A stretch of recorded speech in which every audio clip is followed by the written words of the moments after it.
Hello and welcome to the Politics Social with me and Mike Dix, who's been replaced by one of his Trumpton characters. Hey Mike, how you doing?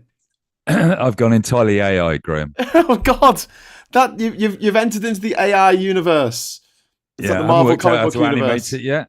I can't afford the trees to make it animated, but you know, we'll get there. There must be a way of making it so that as you talk, the beard moves.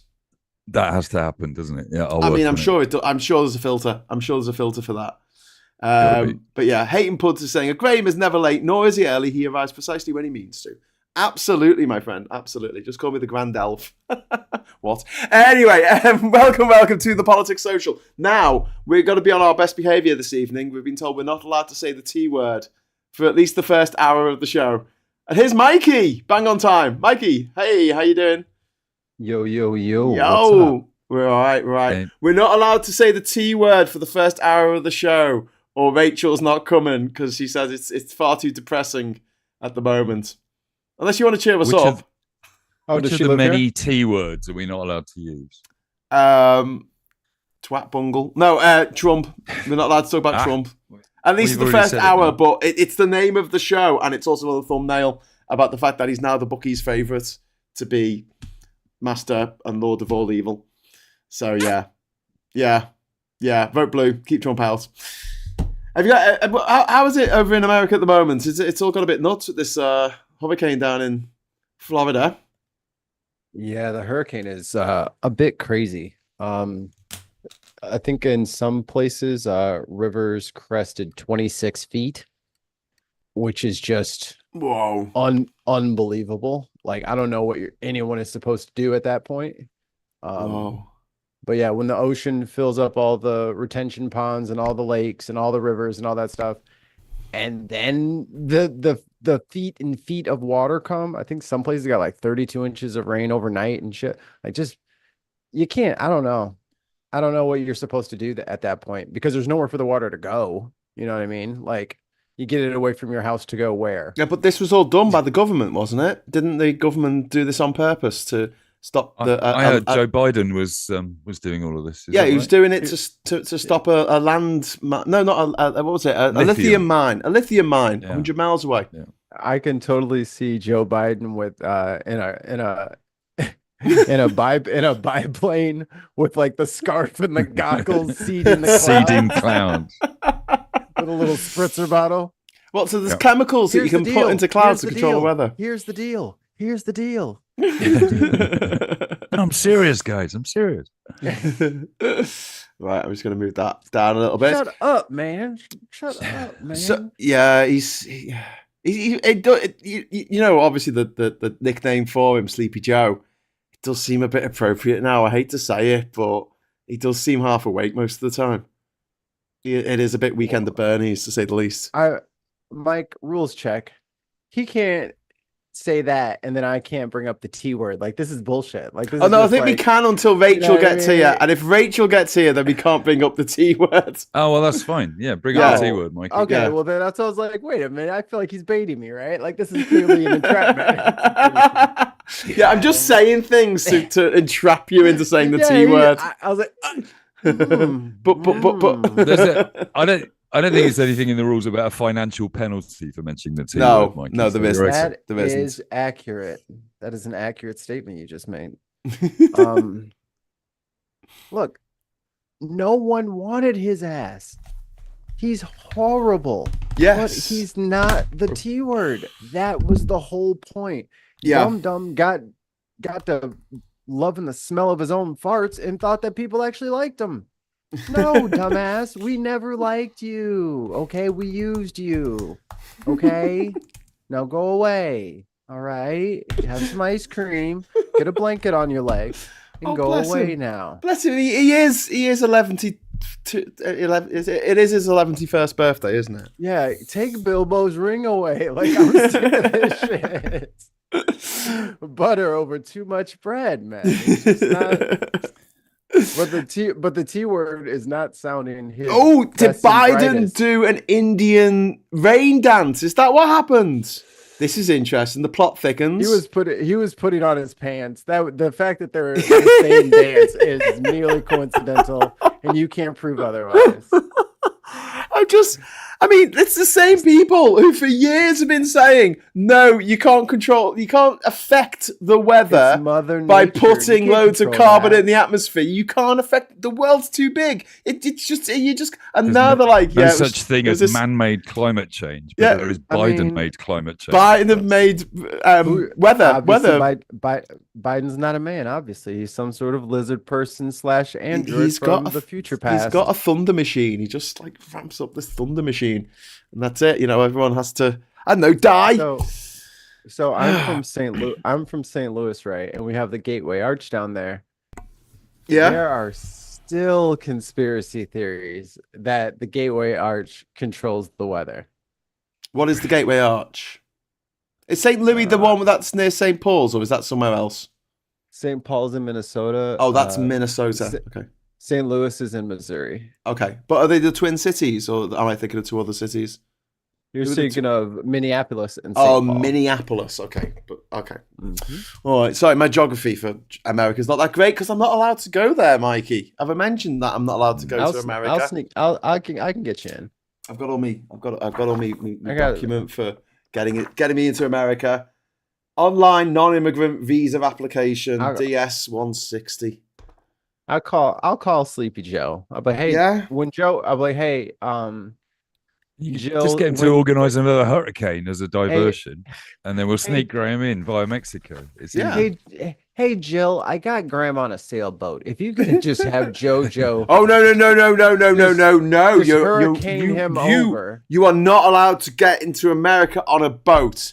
Since 9/11, when they flew those planes into the buildings, right? They've made it so you can't get in on a plane. I mean, a boat. Since then, you've not been able to get in on a boat. You can still get in on a plane, but not on a boat. No, sorry, Bob. When sailors come to America after being on a ship for weeks on end across the Pacific Ocean, they get into port in America and they have to stay on the boat. They used to get a port pass. They used to get a little permit to go out. Something about 9/11 that they flew 2 yachts into the Twin Towers. No. Yeah. So let me get this straight. It was sailed the yachts. They flew planes into the Pentagon and the Twin Towers, and they were all from Saudi Arabia. And so we declared war on Iraq and we banned boats. Yeah, well, it makes sense. Someone make it make sense. And then elected Donald Trump. So, no, you said the T word. No, shh. There's no Rachel. I'm getting texts. I'm getting texts off Rachel saying, stop talking about Trump or I'm not coming on. I'm just going to tell you right now, Graham. Mission accomplished. What? I mean, what happened? We did it. You just listed the thing. Mission accomplished. Oh, yes. You democratize them. Eat this democracy. Freedom. Have some freedom. Well done. Have some freedom. Look at the long-lasting peace in the Middle East that you guys beautiful. Contributed to. Such a beautiful peace. They call it the long peace, Oh, Rachel's in the room. Oh, what? Is Rachel here? Hello? Did you say peace or reloading period? I don't know if Rachel's got a camera on. Come to us, Rachel. But yeah, who's in the chat? Let's say hello to the people in the chat. We've got hello to the people in the Biden Dolph. Vendetta. We've got Sarah Davis in there. We've got Power to the People. We've got BUFU Mike. We've got Chris C. Oh, and yes, we have got Rachel. Hey, Rachel, how you doing? I'm fine. How are you? Goody. We're trying very hard not to talk about the thing that we're not allowed to talk about. Instead, we were talking about 9/11 and having a good old chuckle about the fact that these planes were flown into buildings by terrorists from Saudi Arabia. So they declared war on Iraq and banned people arriving in America by boats. Mission accomplished. And then they elected Donald Trump. Yeah. Oh, sorry, Rachel. So when I left America to go to Cuba on a boat, I couldn't go straight back to America because one, I couldn't get in because you're not allowed to come in on a boat. You can only come in over land, and unless you have a visa. And the other thing, which you can only get in America. So if you're on a boat and you're like, oh dear, I'm lost at sea, I need to go to land. If the land's America, you're in a bit of trouble. But yeah, so and also only 500 miles away. Yeah, if they've got wind that we've been to Cuba, they would have arrested the captain of the vessel and I don't know, put him in jail or something. Be given a big fine for trading with the enemy. There's like an old act of Congress from like 1914. Rachel, were you there when they signed that? Did you jump into your time machine? The Trading with the Enemy Act. I'm. It's not one I stopped in at, actually. I think I was at a party in Mexico. When you were too busy watching Franz Duke Arch Ferdinand getting shot. Well, the ostrich died for nothing. Yeah, the ostrich did die for nothing. You say watching. But, we all know the truth there. Well, that whole thing, there was like an attempted assassination which failed, and the guy went to get a sandwich, and then because they changed the routes, the Duke drove past. The Duke drove past him, and they ran out of badges or whatever they fed into engines back then. They ran out just outside the coffee shop, and he went, "Oh, I've got a gun." True story. Rachel standing on the street corner selling sandwiches at just the right moment. Sarah's suggesting that we just hide the Cuban cigars. Rachel's there with the chalk pen, just today's special to die for.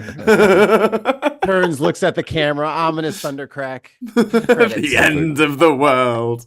Not again. So yeah, on the menu today, revolution. We were just talking about President Biden's ability to control the weather, which is very, very impressive. But can we just take a moment to laugh at what happened with the Conservative Party this week? Mike, do you want to tell our American here what happened with our main political opposition party and their quest for finding a leader? Does anybody actually know what happened? James Cleverly, which is definitely not nominative, whatever they call that. Determinism, not a clever man. Decided to take a gamble in a three-way race by telling he wanted to compete against Kemi Badenoch, the sort of very right-wing character, instead of Jenrick, the very chameleon, I'm right-wing at the moment character. So he got all of his supporters, or a number of his supporters, to vote for Jenrick, so that in the final round he would be up against Jenrick. But there's 120 MPs in the electorate, and James Cleverly thought that 38 was enough to get him into the final two, but he didn't do the math. And literally 38 was not enough to get him into the finals two, so he got knocked out. So now we've got two right-wing lunatics. He tried to rig the election, and he ended up getting knocked out of the election because he was trying to rig it. You didn't carry the one, dude. This genuinely happened. Couldn't divide 120 by 3. Absolutely crazy. Oh my god! So on that bombshell, we did get a question from George in the chat who wants to know what the hell is wrong with Americans right now. But I don't know if we can answer this until Rachel's not here with us, because it will involve mentioning something.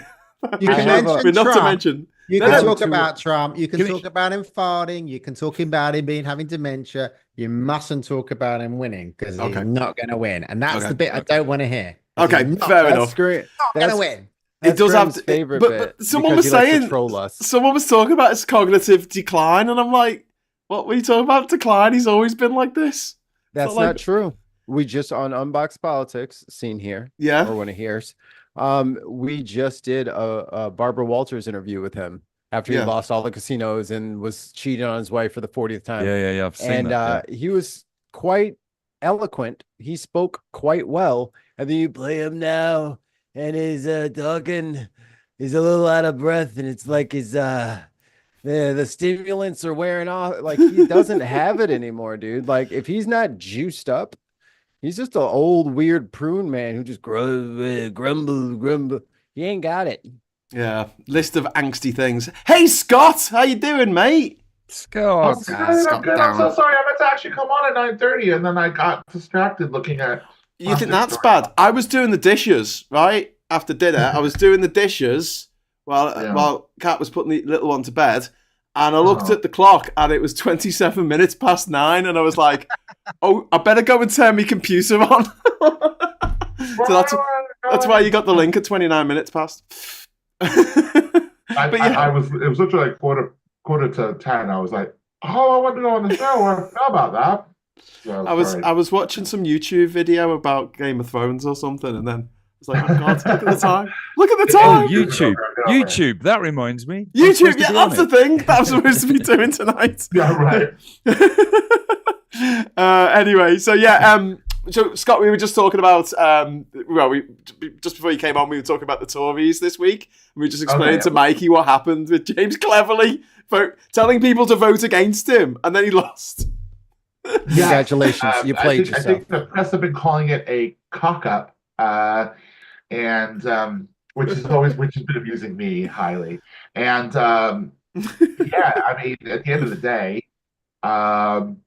this is what they're going to do because they're all useless. When you go to do karaoke and you've probably had a couple too many, and then you pick a song that you really don't know that well. Yeah, that's how homie is feeling right now. He is on stage, desperately trying to oh no, I thought he was going to knew this. I thought he was going to be a shoo-in. I thought this was it. I was he was leading, wasn't he? No problem. And maybe he'll bring back some sanity, but no, they don't want sanity. They don't want sanity. They want, a shaved head guy who child refugee so much, and what a strong guy. The transphobe. So yeah. Ooh, let me pick on. They're going to win on these wedge culture war issues, and they're not. They didn't. So I don't understand why they're not learning from their lesson. But they're learning from Americans. Good luck.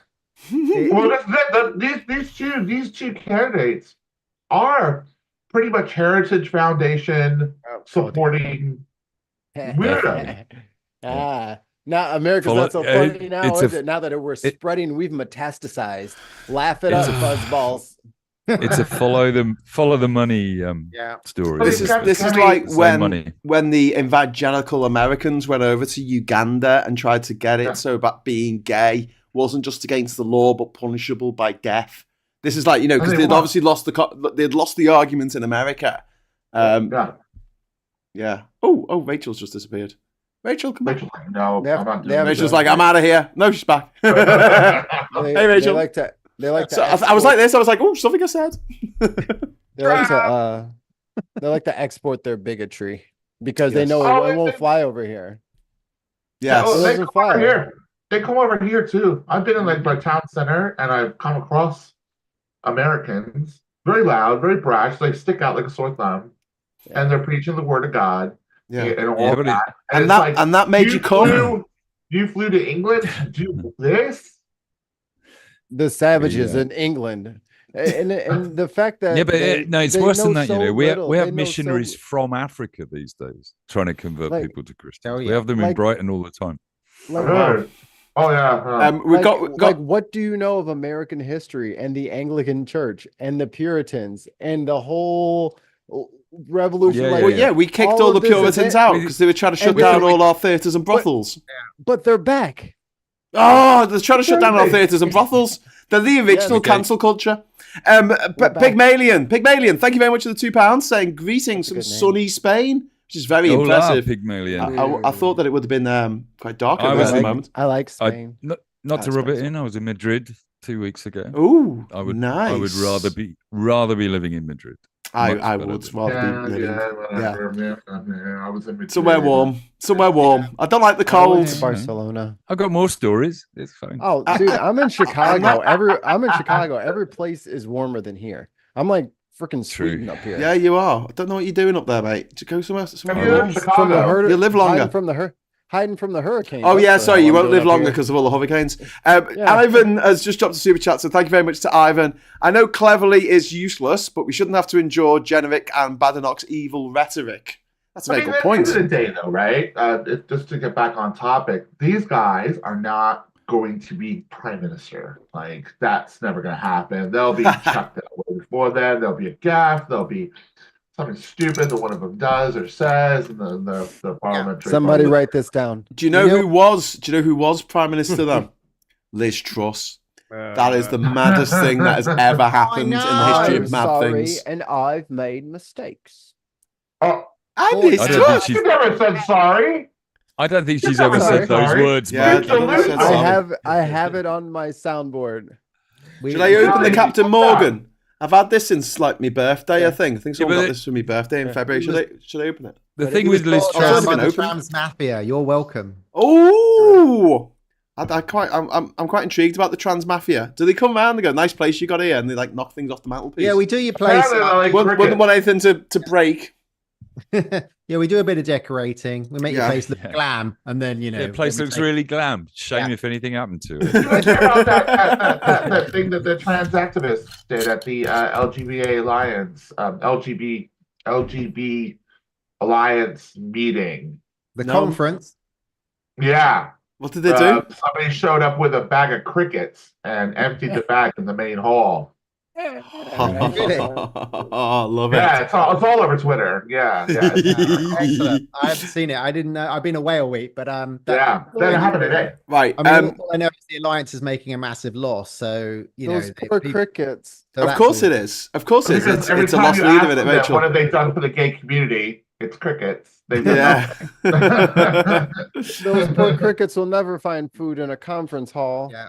No, they started hoovering them up, didn't they? Oh no! We've just had super chat come in from Puddinator. Thank you. Petition to make to do it cleverly mean to snatch defeat from the jaws of victory due to the lack of basic mathematics skills. I mean, this is the funniest thing. Like, there's only 120 people voting in this election. 40. The answer's 40. You needed more than 40 to stay in it. That's all you needed to do. More than 40. Mathematically, you'll still be in it. But yeah, he couldn't do that. He gave me a fiver.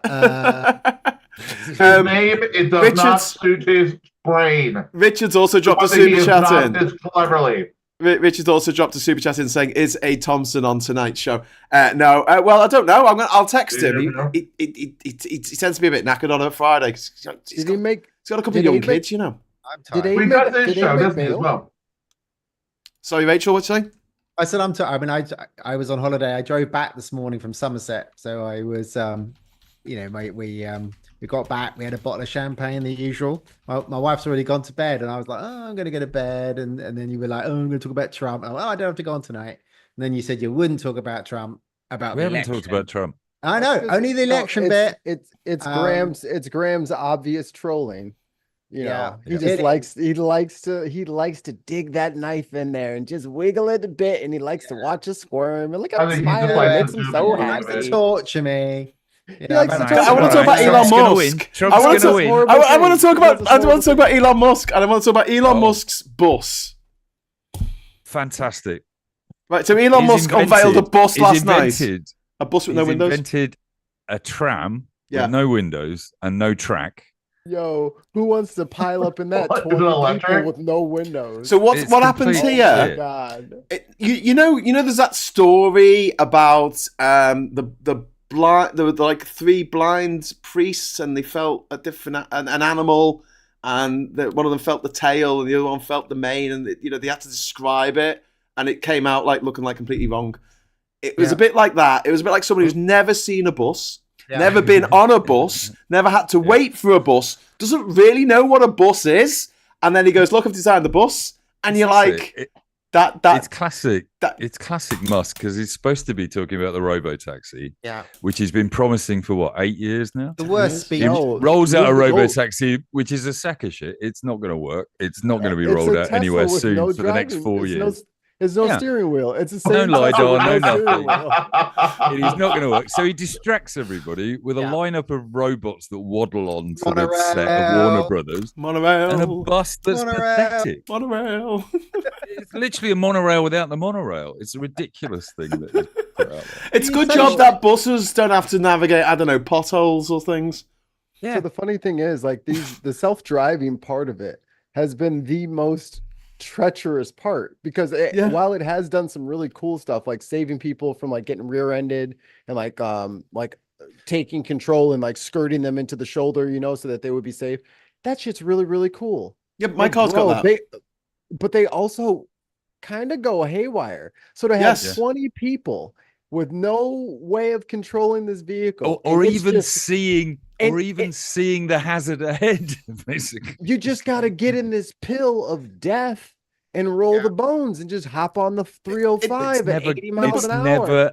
It's never gonna happen. Cars have had active avoidance technology for ages now, where it will push you out the way. It'll slam the brakes on when when you reverse out your driveway and there's a tree branch that they think is a bit close. it'll slam the brakes on for you, which is really unhelpful. But it's if you were going to hit someone or something, I suppose that's quite good.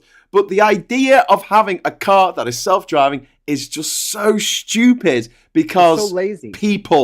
People are so stupid.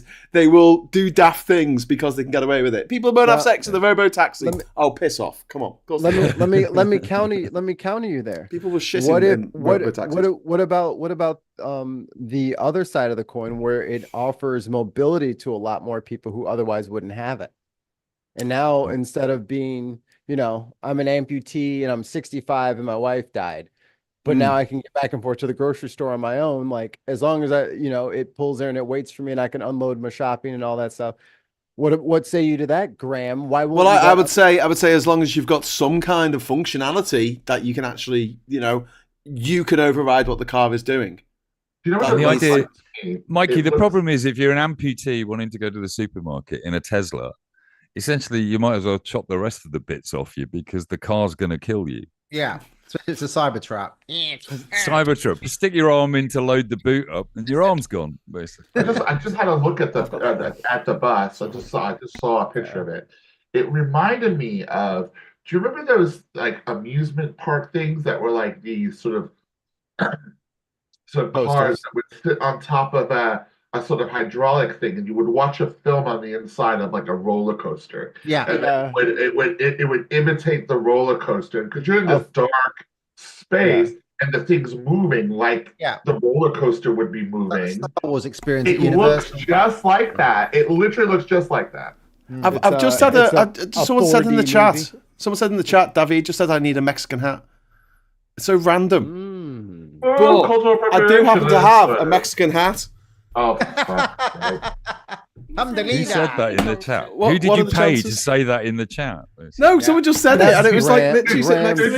The super chat. I always have a Mexican hat next to me when I'm doing the show, and I've never said I need to wear a Mexican hat, or even mentioned it. So, but just in case someone asked me to, I could have this, which is it's way too small for me. This is why you're in charge of this podcast. Graham, you're always prepared for any eventuality. I'm always prepared. I can always grab my Guinness World Record for visiting every country in the world without flying. There you go. What if we started talking about the need for wearing a Viking helmet? My book? Oh shit! No, where's my book? Where's my book? I don't have my book. A book. He doesn't have a book. He doesn't even have a book. Where's the book? You don't even have the book. The book's over there. He never wrote a book. I did write a book. It was a lovely, beautiful book. If he wrote a book, it'd be probably pretty close to his computer. He didn't write no book. I wrote. No, he did. It's on Amazon. You can go see it. Hang on. I'll go and find it. 1 second. Right, let's talk about him while he's gone. Quick. He's for real. He's written a book. Oh, I know. But I'm trolling. Are you winding him up? Okay. Yeah, I'm trolling him back. He keeps trolling us with his damn Trump business. And for the record, everybody, screw all the polls. Look at how much money Homeboy has raised. $0. Everything's going to legal fees. No one trusts him anymore. He has no funding. Right. He's going to jail. Oh, hi, Graham. I mean, just to link the threads, the cyber bus and robo taxi announcement hit Tesla shares by between 7 and 10% overnight. Yeah, which is billions lost. I found my book. It's the Guinness 7%? Book of Records 2016. Which I'm in. Are you in there, Graham? Yeah, I'm in. Page 200 in the margin. Anyway, when did we sign up to the Graham Hughes fan club? Ripley's Believe It or Not, 2015. Remember when Jonathan Frakes was the host? Yeah, look at that. Double page spread of my travels. Wow. In Ripley's Believe It or Not. Did you meet Jonathan Frakes? Oh, here's my book. Yes. There you go. Man of the World, available from all bad bookshops. Wow. And good ones as well. I guess put my normal hat back on. It's the humility and lack of self-promotion that I admire in Graham. Buy my book. Graham, it's really embarrassing. It's really embarrassing that you would just obviously like hawk a product. Yeah. Why would you even consider doing stuff Mikey, like that? tell us about the Bin podcast network. Tell us about the Bin. What's the Bin all about? These great shows? This little thing? This is Unboxed Politics, where we take 4 or 5 minute clips of politicians and famous people and we give them a rating. We have a top 5 and a bottom 5. It's worse than you think. Filthy Americans is me and Brenna's show. We're gonna do that tonight. Talk about what's going on over here. Speaking from the center is more politics stuff, and then we got gaming stuff. Team Nade and Ready Up. We're gonna talk about the gaming news and all that stuff. So yeah, check out the Ben Podcast Network. Over Scott, on while we're on this, have you got anything to promote? Me.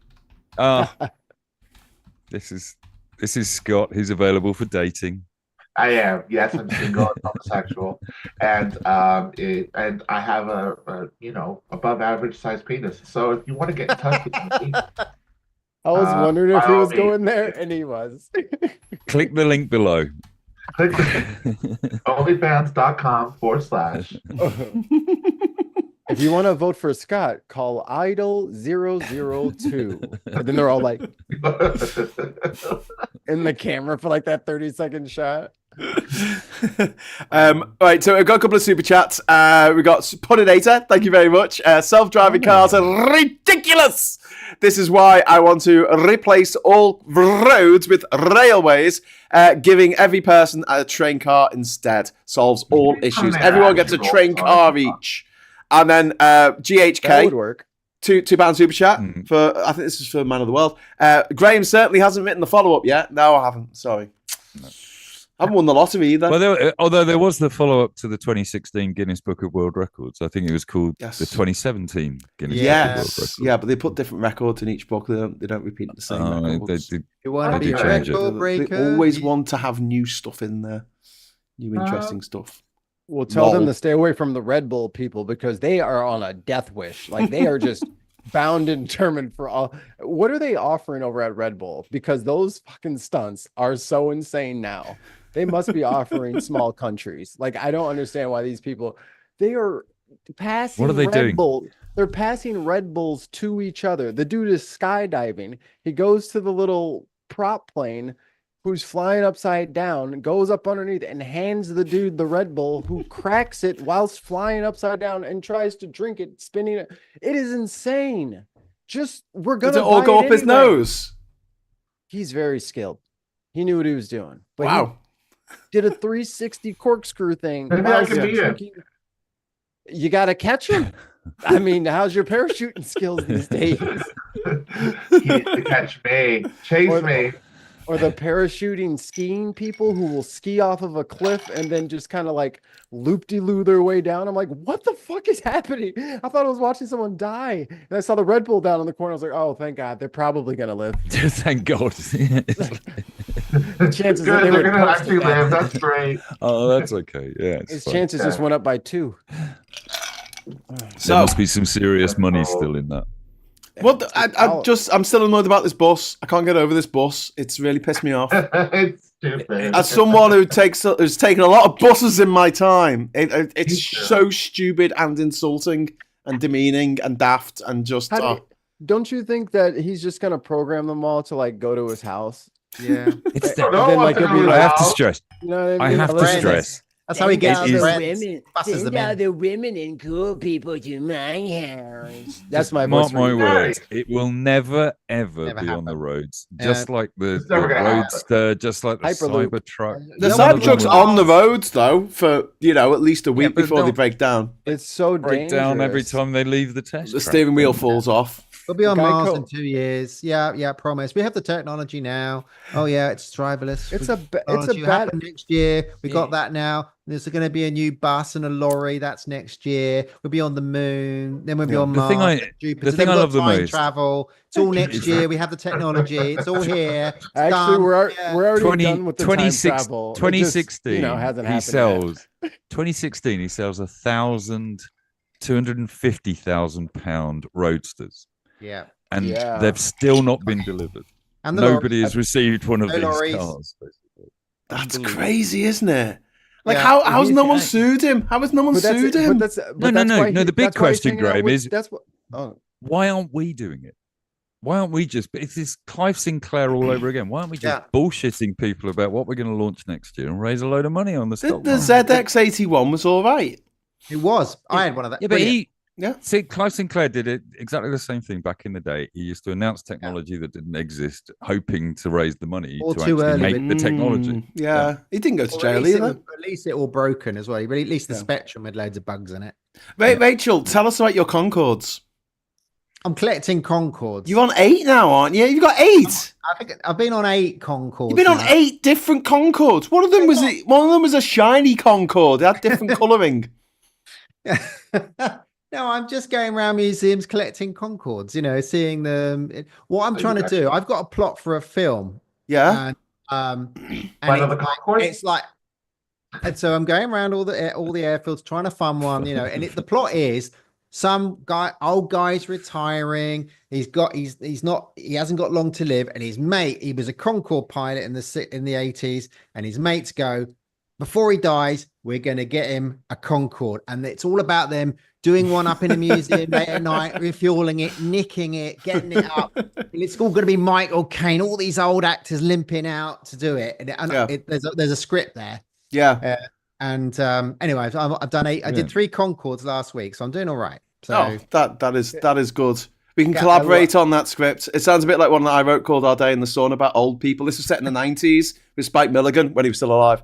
And basically, they all wanted to go out in a blaze of glory. And a couple of the old RAF lads steal a RAF bomber and they go and bomb a neo-Nazi rally that's taking place. Amongst other daft things of, getting themselves taken out and in a blaze of glory. But yeah, we should do that. I told you. It'll have to be a period piece because, I mean, if they fly anywhere near America, we will take them down. Like, we do not play. We're going twice. It'll all be set in Britain. Don't worry, we won't turn up in a yacht. Yeah. What about you when you were attacked by that balloon? Do you remember the balloon that flew over America recently? Oh, yeah, you didn't shoot that Biden down. just let it sail through 5 miles an hour, and the Americans missed it. Look, there it goes. To be fair, stop! It's getting away. To be fair, the entire West Coast. The West Coast was on fire and it was a little smoky. It was hard to see. That's not our fault. I put in the chat about my idea for having a film where it's a bunch of Scousers on the way back from Glastonbury and they get lost and end up on Rees Mogg's estate and his brood attack them, his mutated brood attack them, and they have to, it's a horror movie and they have to fight to survive. And then the Mogg comes out, the Rees Mogg patriarch comes out, and he's all messed up because of years of inbreeding, and they have to kill it. Well, they have to defeat him, but then they find out that he's not actually the big bad because the big bad is actually Nanny, who then turns up with her big nanny boobs and puts them in Rees Mogg's face, and he goes and he comes back to life and he attacks them some more like a reanimated zombie. He's doing that show on Discovery anyway, isn't he? Yes, but my one's called The Hills Have Monocles. Yeah. Can I take the temperature of the people across the pond real quick? Yeah. There's no more Top Gear. Like the classic 3, they're done doing everything forever. They hate each other. They're all assholes. But if you like Top Gear, then there's Alex on YouTube, and there's Top Dead Center on YouTube. They're all sort of young. Isn't Joey still doing it? No, Joey's gone. Okay, some good YouTubers doing it though. We got some here stateside, but I mean, I don't really know how they're received over across the pond, because over here, we just get the show. Like, we only get the Amazon specials. We don't get like all of their bullshit tweets and all that stuff. Like what they normally say on a day-to-day, we don't really hear. So how are they received? Like, are they like good? Finally, we're done with them.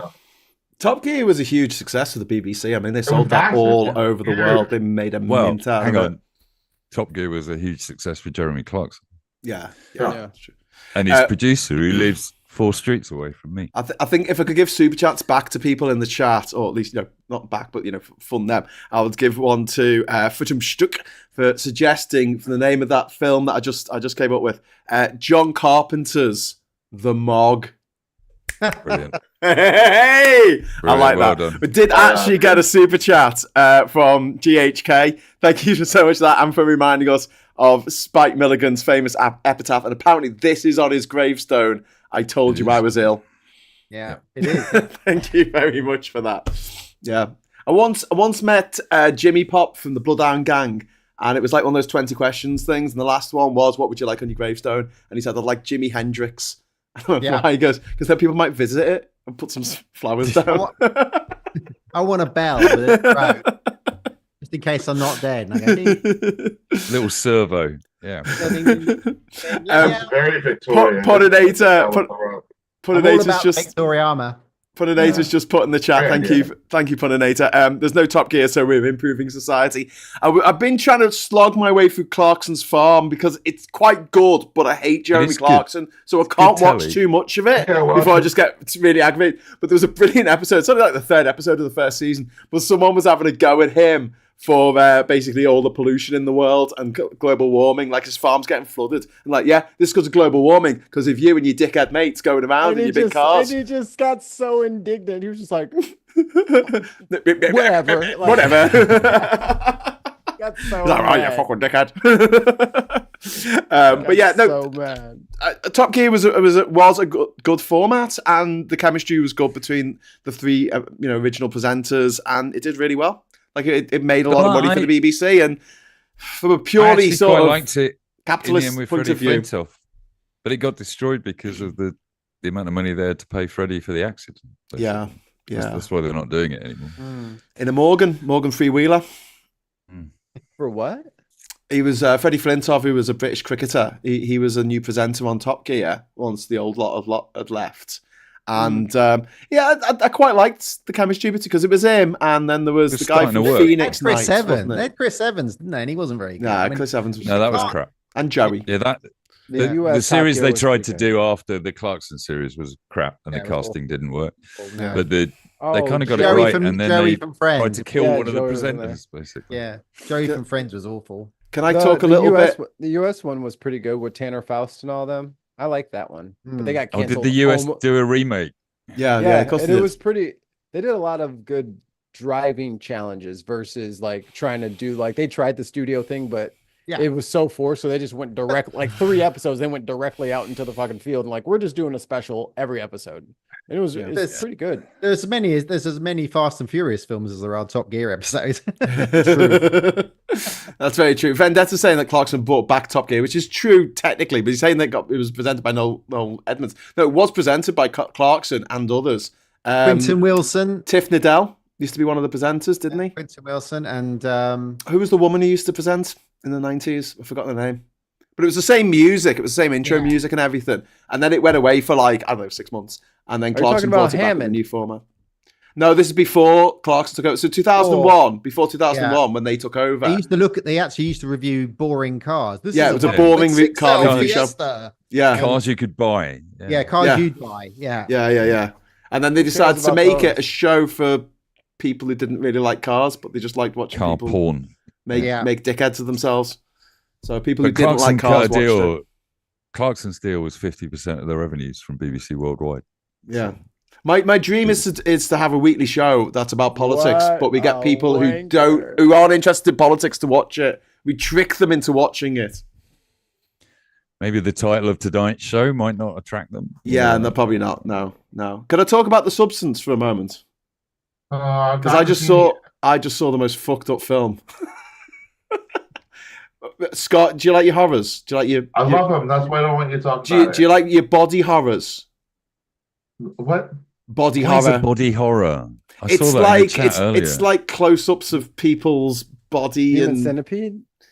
I guess so. I mean, a horror is horror at the end of the day. I mean, you're gonna cut someone's body. It's not it's not ghosts and aliens and stuff.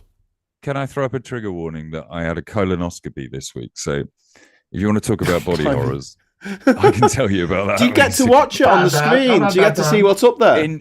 In full 4K color. They're going up, and you can see the screen as well. Yeah. Oh my god! Did they drug you? They offered it, and I didn't take it. I took gas and air because I thought. Well, you are in bright poppers, mate. Poppers. I get your poppers going. I took the drugs, but apparently I didn't. I ended up. I took the drugs. And all I remember was at one point, Big Ass chewed down my. I took the drugs and fucked off down No, the night. Scott said that. I took the drugs. I took the drugs. I popped him in his mouth, walked out of the doctor's office. No, when I had the colonoscopy, I took the drugs. Yeah, it was over before I knew it. I had the camera, and I'm having it done again. Is the camera down your throat? I've had that. That is worse. No. It's I wouldn't want to do that one. It's awful. The worst. Both of them are awful. I saw Steven Tyler singing with like the endoscope and like watching his vocal cords. I was like, that is fucking wicked. It's amazing. Oh, they've done that with a guy who does death metal vocals, and it's really strange what the vocal folds or whatever the hell it's called does. Yeah. It's insane. I do that music too. But Graham, let's talk about your body horror film. Well, imagine Sunset Boulevard meets The Fly, but like Cronenberg to the absolute max, like Cronenberg on steroids. It is so, but it's the most disgusting film I've ever seen. I'm never going to watch it again, but it was fucking brilliant. Like probably one of the best films I've seen all year. Graham, I'm looking for investors. I'd like to make like, you know how they redid The Lion King to like make it look like real lions? We're going to do that for Watership Down. And if I could just get you down for about 15 to 20 grand. Yeah. I mean, this movie is going to be a hit. Yeah, definitely. And it won't fuck up kids for another generation, I'm sure. You know, my friends told me it was fucked up and like it fucked them up. And I was like, let me watch it. So then I watched it last weekend for the very first time. I was like, yo, it's probably good I didn't watch this as a kid because I kind of dug it. Like, it was kind of noble. Like I get it. I've never seen that either. We do this every time on horror films. And Event Horizon is the worst horror film in the world. It's the scariest. It freaks you out. Scariest movie. Yeah, it's a scary movie. Yeah, but this isn't scary in the same way. It's just gross. It's just absolutely disgusting, like body horror. When he told him he had to go out in the vacuum, I was like, no. We had a spate of those type of films. We had Watership Down. We also had When the Wind Blows, which was just like winsome tale of these two elderly people slowly dying in a nuclear holocaust. Yeah, that was sad. Mike's going off to get his animation pad here because he's probably. I'm not. There you go. When the Wind Blows. But Raymond Briggs, a famous Brightonian, and one of the most beautiful books that I've ever seen as a graphic novel. Involved in politics, and they wonder why right-wing governments and Trump and all that stuff. And it always reminds me, and I often say it to my wife, a couple holding hands, going, "What does the Russian mean, darling?" Because they had no interest in politics. They don't know what's going on in the world, and they just go, "Why is the world blowing up?" Or why is the pollution happening? And they're holding hands. That's that. When the Wind Blows, it's that. Yeah, I did a version of this which I've still not published called When Brexit Comes, and it's basically the same story but with these two old people just looking. But the thing this is what I love about it, is that Raymond Briggs, as a graphic cartoonist, managed to sell a book with 2 completely blank pages in it. Excellent. And that's The Nuclear Explosion. Oh wow. That's the most beautiful thing ever. Lovely. So Mike, when you put the blank pages in there, people are like, oh, I get it. Yeah. Mike, my mate Alex, his mum directed The Snowman, and she did the dream sequence. She was an animator. She did the dream sequence from, which is beautiful, from When the Wind Blows. Yeah. Wow. I was in Cornwall last week, and I met one of the sculptors for Aardman Animation. Oh wow! It wasn't Nick Park, was it? No, but she just finished Wallace and Gromit, the new Christmas film for the BBC. The Curse of the New Christmas film. Literally couldn't tell me anything about it. It looks boss. Have you seen the trailer for it? She basically said it's the best Wallace and Gromit film they've ever made. Oh, the evil penguin from The Wrong Trousers is back. Yeah. Spoilers. Speaking of, I won't name her because she also said she just finished Chicken Run 2, and she said that was the worst film we've ever made. There was just no point in even making it. Oh, I wouldn't say that. I thought Chicken Run 2 was quite fun, and there was a Scouser in it. It really reminded me of my mate Laura. Hi, Laura. I want to take the temperature again. How do you guys feel about Guillermo del Toro? Love him. Yeah, great, good. Man. I wish he did more. Yeah. Yes. Because I can But only he was watch supposed to do the Hellboy. Hobbit. He was supposed to do can those only- fucking Hobbit movies, and then Those were supposed to be his.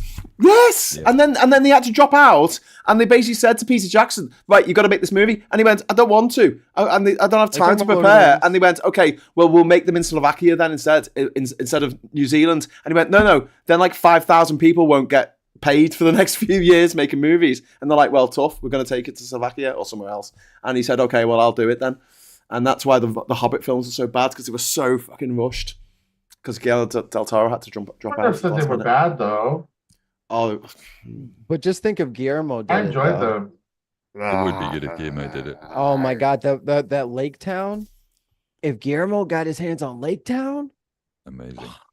because he reminds me of like Richard Scarry, like the Busy World of Richard Scarry or something, where like you could just freeze frame something, and then there's something going on in every corner of Single every corner frame of the picture, yeah. every movie. It's like that. Yeah. There's like little shit going on. And it's like, who animated this? There's two little things fighting each other over here. There's two rats fighting For over a apparently crouton. absolutely no reason. Yeah. And if you care to watch, then it's there for you. And it's like a fun little. I miss this stuff. I've got a quote. I've got a message here from Ernie saying, "Thanks, Ernie, for writing this." I put on a stage version of When the Moon Blows in 1990. I had 8 Parkan lights shine in the audience's eyes for the nuclear explosion. Oh, Damn. That's quite clever. Yeah. God, that fucked me up as a kid. You know, like the next day, me and my brother were trying to dig a fallout shelter in the back garden with like trowels. We were like 6. Well, when I was young, we had threats of nuclear war in the 80s. Yeah, we did. You don't know it. Hey, Well, Rachel, do you it's remember back. Threads? Nuclear war is back. Freds was Yeah. on this week. Freds was on Yeah. on Wednesday on BBC 4. Was it? Yeah. It's only the That's 4th time it's ever terrifying. been repeated. Total, show. real The terrifying. social media platform was on the telly. No, this it was was a it was post-apocalyptic a film movie. about what happens during a nuclear war, and it was done like a documentary. Yeah, It shot in felt like a Chatham. BBC documentary about Yeah. a real nuclear They war. shot it in Chatham, I think, and the Yeah. I mean, it was all like that in the 70s. It was like Dare the Triffids, apocalypse, Survivors, apocalypse, Threads, apocalypse. It was like nuclear Max. war, accidental. You know, it was all Red like, Dawn. oh god, pardon. But no, I don't Red think anybody Dawn. would nuke. Yeah, I don't think anybody would nuke you guys though. well, Yeah, they back- would. Yeah, but back in Well, the that's a good 70s, one. Back in, Mikey, back in the day. 70s, we thought we were important enough to get bombs. Yeah, we Yeah, did. I We don't- thought we were very but- important. I mean, they could just like not go there, and then you're just To be as fair- equally To be fair, neutralized. Mikey, back in the Like you're on an 70s, island. we were full of American nuclear missiles. Yeah, we had all your stuff over it. My sister was chained to the old Greenham Common railings in the 80s. Exactly, yeah. Oh boy, So that yeah, was it's a really mistake. funny. Don't have because- those. But all the songs, right? So, Elton John does Nikita, and Sting's, says, I hope the kids, Russians love their children too. All those songs Yeah, had yeah. that. The only one that really freaked me out when I met my wife was Dancing with Tears in Your Eyes. You remember the Dancing. So I'm thinking with he's driving tears in home. my There's a nuclear war just about to happen. He's driving home to get to her, and then he Yeah. hugs her, white sheet, boom. My wife then says, that's not a nuclear war, that's a power station. And I was like, well, why did he drive home? Why didn't he just drive the other way then? But it was like, I was really, but for years I thought nuclear war, what a sad ending. She, making love to his wife, and it was all lovely. And it was like, oh, it was a power station. the- It wasn't What a did- war. There was a song What an where they sung idiot. I'm just burning it, doing the neutron dance. And it was a bit like, what? Oh, that was the could- Pointer Sisters. Yeah. You could have just Doing you the could've just neutron gotten- dance. You could have just remarried. He didn't have to get blown up. Like that was Yeah. dumb. And obviously you had Enola Gay by OMD, which is a really upbeat, poppy song about the 99 bombing of Hiroshima. 99 red balloons. Yeah. Yeah. Isn't Yeah. it the anniversary today of Hiroshima? Am I right? Did I read 10, that right? 11. Something like Yes. There was one of the survivors was given the Nobel Peace Prize. that? Oh, that was it. Yeah, Nobel Prize. Yeah. Which is good. But yeah, then Here Comes Your Man by the Pixies, although they deny it, there's a lot of rumors that that's about the bombing of Nagasaki. I promise I won't bring up Trump, but it was shocking Lola Gay. during the Yeah. 2020 election that so many right wingers here figured out that the machine that Rage Against the Machine was talking about was the Republican Party. Like they were just like, I can't believe Rage Against the Machine is so woke. It's like Did you not listen to any lyrics the whole time? I liked you before you got all political. It's controlled by other human beings. Did you not They're listen not to smart one? people. I keep seeing pensioners wearing Nirvana t-shirts, and it's freaking me the fuck out. They think it means like enlightenment. Like, no, dumbass. It's Kurt Cobain's band with Dave Grohl and then that other guy that no one knows his name. Dave Novoselic. Chris Novoselic. Dave Grohl, who is a bit of a naughty boy. Everyone thought he was the clean man of pop, rock, whatever. You know what? I think he's been given a lot of shit for. Well, I don't know. I mean, he was seeing someone that was under the age 25 or something. Dave Grohl. Fuck Dave Grohl. Fuck Dave Grohl and fuck polar bears. Those are my two hills I'm going down on.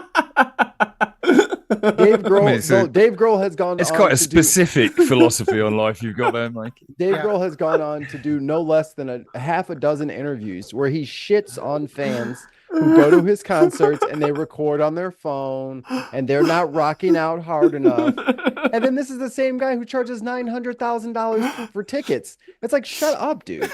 Like, you gotta let young people enjoy shit how they like to enjoy shit. If they spent their time and money to come see you, you don't get to bitch about your fans. Mikey, I'll come over and see you. If I get my visa next week, I'll come over and see you and I'll dress up as a polar bear, with Dave Grohl's face. Yeah. I just knock on your door. Polar bear with big hand, one big hand. A polar bear with like a flannel shirt wrapped around its waist. The grunge polar bear. My worst nightmare. No, fuck Dave Grohl. If you don't fucking appreciate your fans, go fucking. You don't deserve fans. Go away. Your music's pretty fucking mid for you to be talking shit about people spending $70 for fucking tickets for you. Yeah, they got a lot of balls there, dude. I do look. Cards on the table. I do like the Foo Fighters, but they haven't written a decent song for over 20 years now, and that's sadly lacking. It's like a Tarantino film where everybody loves it just because 30 of their favorite actors are in it. Yeah, I did like the Hateful Eight though. I thought that was a bit of a return to form for Tarantino.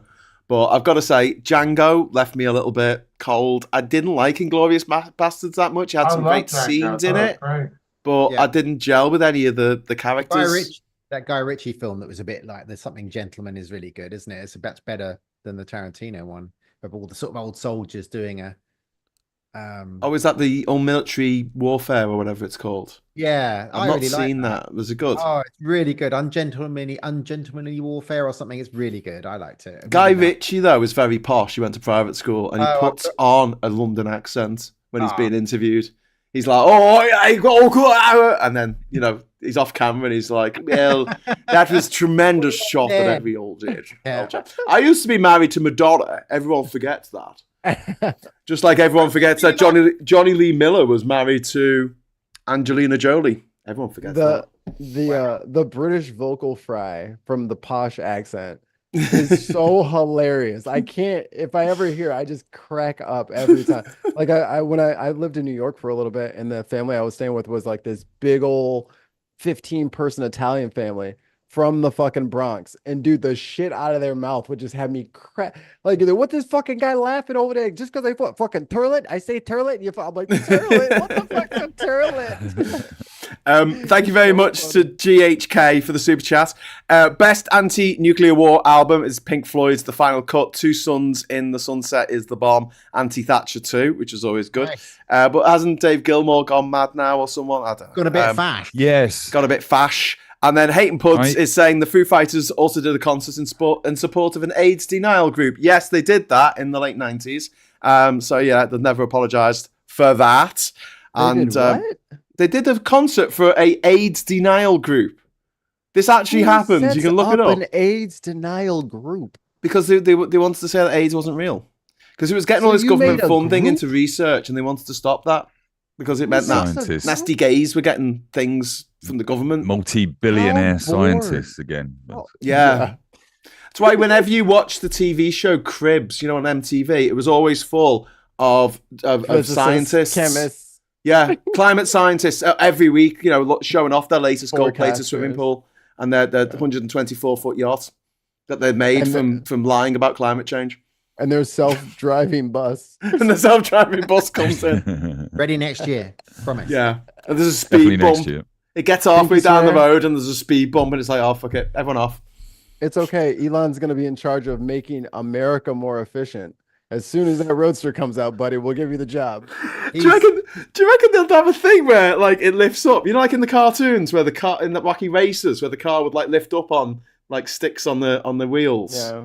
Do you like extended things on the wheels? Oh, like the axles would just lift. yeah, it they up. just lift up, and the tires will stay on the ground. Yeah, that sort of thing to go through over the speed bump, but then it'll go back down to the. I need to stress again that bus is never going to drive on a public road. It's just not going to happen. It's going to drive let me on say- Mars, Mike. It's let me going to say- drive let on me Mars. say- 2 years, 2 years Very, time, very Tesla's, flat roads. 2 years You time, try- Tesla goes bust. That's why he's backing Trump, because it's the only way he can stay in business if Trump's Try- in power. Try putting them bitches in Illinois and see what we say about that shit. We It will is a shoot bit that. mad. We will put that car in the lake so damn fast. Do not bring your danger car. We will put all your little ugly cars in the lake if you don't leave us the hell alone. Totally. We've got There's one for Scott in the chat from Sandy Bill saying nuclear assault, critical mass. Yes, that was like one of the first CDs I ever bought, actually. Mm. One of the first live bands I ever seen. So yeah. Nuclear assault. Memories. If just as a recommendation on YouTube, there's a guy called Chris Norland. He's in South Korea, and he just spends his time analyzing stock markets and stuff and reporting on everything that Elon Musk does. And he's just talking about the dominoes all lined up on sort of, the whole crash that's coming for SpaceX and all the stuff. But it's always also, it's like he does say these sort of things like he ain't no Steve Jobs. He stands there in front of SpaceX and does a speech, and they're looking so bored. Right. He always comes up unprepared. He doesn't practice. He just talks, and he's cheap as shit at talking. He is. That is such a good worst. point. He just says thinks air he's- every other word, and he talks so slowly. Oh, he's the He's worst. garbage. My ADHD cannot cope with slow talkers. I'm sorry. I know that's bad, but He really thinks that he can just wing most of these things, but then he also forgets that he really likes ketamine. So then, they kind of interact with each other, so that he Just thinks a he bit. can wing it, and he just Ketamine. doesn't realize that he stopped talking for like 5 seconds, and everyone's looking at him like, Ketamine okay. slows it down. I've got to Yeah, love. he's Yeah, I mean, just objectively, right? You got to love the fact that the guy who literally told the advertisers on his platform to go fuck off. themselves is now suing those same advertisers for literally going and fucking themselves, going and doing the thing that he told them to do. He would, in his Yeah. defense, he was high when he said it. Yeah. You think you can Can't blame him, man. think you can blackmail me with advertising? Go fuck yourself. Go fuck. Yeah. It's like, what? Fuck off. And nobody laughed. Everyone needs to 'Cause follow it's his so daughter bizarre. Vivian on Threads because she is fucking hilarious and she rips him a new one every day. And it's very, Yeah. very impressive. And I mean, I just feel so sorry for her having him as a dad. Yeah. It makes Apparently, it'll all make- of his it'll kids. make her Though, better. the only kid he has any contact with is the baby, the XY, whatever, and he Hasn't he got carries like him into 13 meetings. kids or something mad? Hasn't he got Yeah, like and he doesn't talk Hey, to any wait- of them. Hey, Yeah, wait till he between gets them. them. With any of them. Wait till he gets them vans going. You're gonna fucking hop in that van. Some gas gonna come out of the vent. Next thing you know, more Elons, baby. That's his plan. He wants to put 1 billion Elons all over this planet Yeah. and monitor them with Starlink and His Neuralink. mum attacked Liam Nielsen on Twitter. Did you see that? And it wasn't Liam Nielsen, the actor. Some Liam Nielsen said something about Elon being a plonker or whatever. And she said, you should be, as an actor, you should be more responsible. It wasn't the actor. It wasn't Liam Nielsen at all. It was just, You know what, Big Bird? You need to change your profile picture and straighten it up. It's the internet, love. That's not the real Big Bird. That's not the real guy. Talking of Threads, there's this guy who he's called Lee Hurst, and he's like a right-wing comedian. And he's Hilarious currently bloke. got Absolutely brilliant. he's currently got like 200 followers on Threads, and he posted a picture of a half-empty stadium and said, "This is what the Taylor Swift concert would be like if Labour hadn't got free concert tickets." Have you got those crickets? Has anyone got those crickets from the LGB Alliance thing? There's a All Graham, right. there's a horrible rumor going around that conservatives are not funny. And I just want to come out right now Really? and say that you guys are just stuck up your own liberal asses by not laughing at that clearly hilarious joke. Have you noticed- You're just triggered. That's why you're not laughing. I mean, Fuzzy Bear gets a good joke out now and again. Do you know, like Shit. shopping centres? You've seen one, you've seen them all. Yeah. Waka waka waka. That's better than anything Lee Hess ever come out with. It's like Anyway, the- so I reported his account, and by the way, he doesn't have a blue tick, so obviously he's not even the real person. But the BBC are doing that. They got rid of Mock the Week and stuff, and now they got the news quiz on Radio 4, which I used to listen to. And they've started always slipping in a right-wing comedian now for balance. And you just Yeah, what's that guy's name? There is one So, Chris, right-wing. Chris Newgate. sorry, Rachel, they put someone who's unfunny in Well, to they always have- balance out they the have somebody funny from, people. They have somebody from The Spectator, or they'll have somebody, Chris Newgate. Sounds like DEI to me. They always have, and it's always for me. It always sounds like the beat goes, the fleet. There'll be, Yeah. and the flow goes. There'll be three middle to right to middle to left, and there'll be one right winger, and it's like okay, And now for balance, a right-wing joke. yeah. Pronouns. Yeah. Robert They Henry. don't have pronouns in the Bible. Yeah, my name. I kick him ass. That's my pronouns. I identify as an attack helicopter. Now My back to pronoun is Mozambique. standing up. And then the thing is, like, after they say like their obviously stupid pronoun joke, there really isn't like a That's laugh it. from it. But then like that was the joke. Yeah, What is next now? Because that's your hour. That's your 1 hour Joe Rogan's. Yeah. it's Oh, God. or like Steven Crowder, like Yeah. these right-wing comedians, they're supposed to be like so edgy, and they're just like, people are just so sensitive now. It's like, no, dude, you're just not funny anymore. Stephen Crowder, Like- the one with he gets all his staff to dress up in girls' clothes. Is that Stephen Yeah, Crowder? and he's the one who wants to scream in his pregnant wife's face, and Yeah. that And messy Joe Rogan thing- wants to be a girl and be bonked like by a bloke, which is just feeling a bit. I'm just feeling some transference here. I mean, Mm. out of the mouths of babes Mm. and people who eat mushrooms all day. Yeah. Like he must have like a bowl of mushrooms before he does his show every day. Like he pours some creatine milk into a bowl of Are mushrooms. we talking about He's Joe like, "Okay, I'm Rogan ready to-" here? Yeah, and he's like, okay, Yeah. I'm ready to learn. I'm ready to learn from these fucking weirdos that just get into the studio somehow. It's Yeah. like a revolving door of like a History Channel. Drew in the chat has just pointed out that it's called the Bible, not the hetero bull. Now that's funny. That's actually got a giggle. See how there's a giggle attached to the end of that? There wasn't on the other one.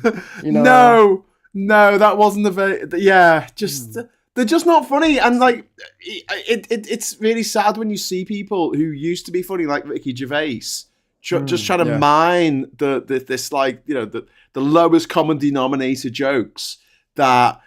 It's like a regression back to the 1970s, back to the old, men's working clubs. Oh, did you hear about that black fella who moved in near us? Well, this is what they think. This is what they think they're being edgy by doing that. Yes, I think they're it's kind of like rage baity and edgy. Yeah. And it's bullshit. I think they're scared to write jokes because being funny, like legitimately funny, very fucking hard. You don't get 17,000 lightning strikes. Like you might get 5 in your whole career. Yeah. So but they're fighting for relevance. So you know what I mean? To fight for relevance, they're going to be as shocking as possible rather than being as it's a creative as hustle. possible. It's a hustle. Yeah. You've got And it just people turns like Graham Linehan, the who I worst. guess he just woke up one morning and thought, I'm not funny anymore. What can I do? And now he just writes books about how he can't write books anymore. And he goes on tour telling people that he can't go on tour anymore. And he runs crowdfunders saying, you got to crowdfund me because I'm being silenced. And he got over £100,000. So he wasn't silenced anymore. Yep. It's hard to argue with Meanwhile, Richard O'Ardy is like writing a prologue for his book saying, oh, he's really funny. I'm like, oh, for God's sake. There's a guy called Steve Hofstetter. on YouTube. Jewish guy, bloody funny. Goes to the red states, does a lot of trans support ally stuff. He'll always have some Trumpite in the crowd going, "Oh, proud trans people," and he will take them on. And he's just so good. He loves hecklers. Steve Hofstetter, he's he's funny, so good, and he just goes into cuts them down, cuts them brilliantly. Yeah, and he's funny, right? Doesn't punch down. Yeah, no, he's always funny. Yeah, he's really good at it. He's really good at like. But anybody that heckles him, he destroys them every time. But people see the clips. People see the clips, right? Like that's his thing. Yeah. He destroys hecklers, and then they still. Why would you go to a show and heckle him? Just shut up with that guy. Heckle the next guy. I love it when the girlfriends get up and leave the guy sitting there. Yeah, because he's embarrassed the girl so badly. Yeah. Because you're the guy won't shut up. Oh. Can I just do it? Having used up my PC's resources, can I do a throwback for Mikey? Can you see that, Mikey? This means what? Polar bear with a Foo Fighters t-shirt. Foo Fighters polar bear. I've been doing that in the background. Oh, poor Mikey's gonna have nightmares now, mate. It's your worst nightmare. Giving him nightmares. It did look like kind of a cute polar bear, though. Master Dick's pistols at guns. Polar bear. Oh, that's why they were drinking Coca-Cola. They were cola bears. Oh, shit. Well, that took me 30 years to put that one together. Oh, well, never mind. You thought about getting a gig for Jim Davidson. Jim Davidson, oh, God.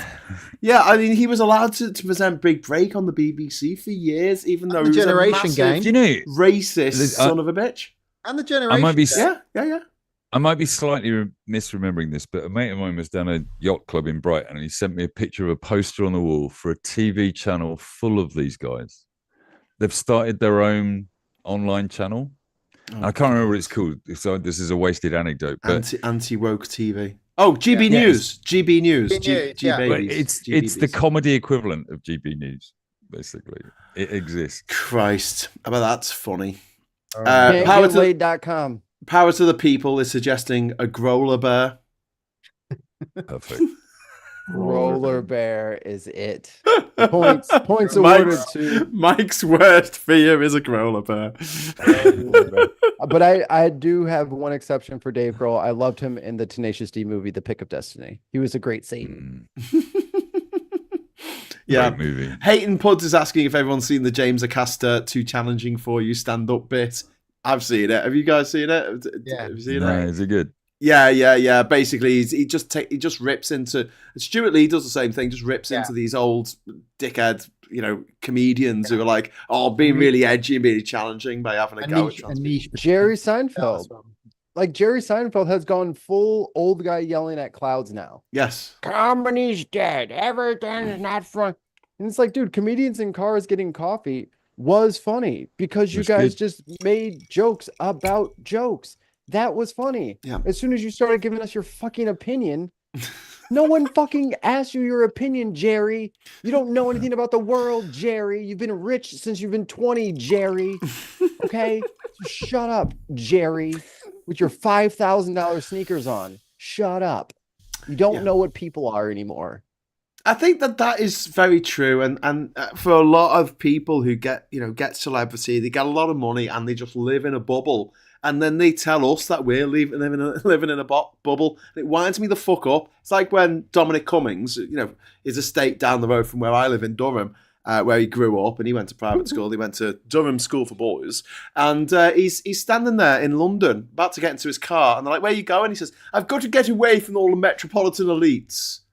And I'm like, fuck off. Because he's talking about me there. He's saying I'm the metropolitan elite because I don't want Brexit. Getting into his brand new fucking Mercedes or something to go and be posh and rich and live in a castle because his wife's dad is a lord who owns a fucking castle. But, he's a man of the people, really. Can I ask a follow-up question? Yes. Why don't you guys all live in castles? Like, I felt like... Well, we would all live in the Yellow Submarine if we could. I'm just saying, like, it's very windy, all very drafty in winter. like the king would live in the castle, and then like he would have his peoples like in there with him behind the walls. Everybody was safe. Did y'all like leave the cat? Like, why? I would put the king out. I'm staying in the castle. No, we had city walls. We had city walls in York and Durham and other cities and Chester. We had a wall around the city so you couldn't get in. What if the Vikings come back? Longboats and such. Oh, we'd welcome them with open arms at the moment. The thing is, the Vikings. I know it's going to sound horrible, right? This is a horrible thing to say, but the Vikings, like the Polynesians, they went from island to island. They went from country to country, and they took all the good-looking women with them, and you can tell. Whereas some other countries that I've been to obviously never made it out the Vikings never made city it there, limits. I would like to disassociate myself from Graham's recent comments. I'm sorry. I'm sorry. I have a disclaimer. Women of for the my United show. Kingdom. We've got nothing to do with this man. Have I just cancelled myself? God damn it. So. Get out your village, kids. That's all I can say. Just get out the village. Go travel the world.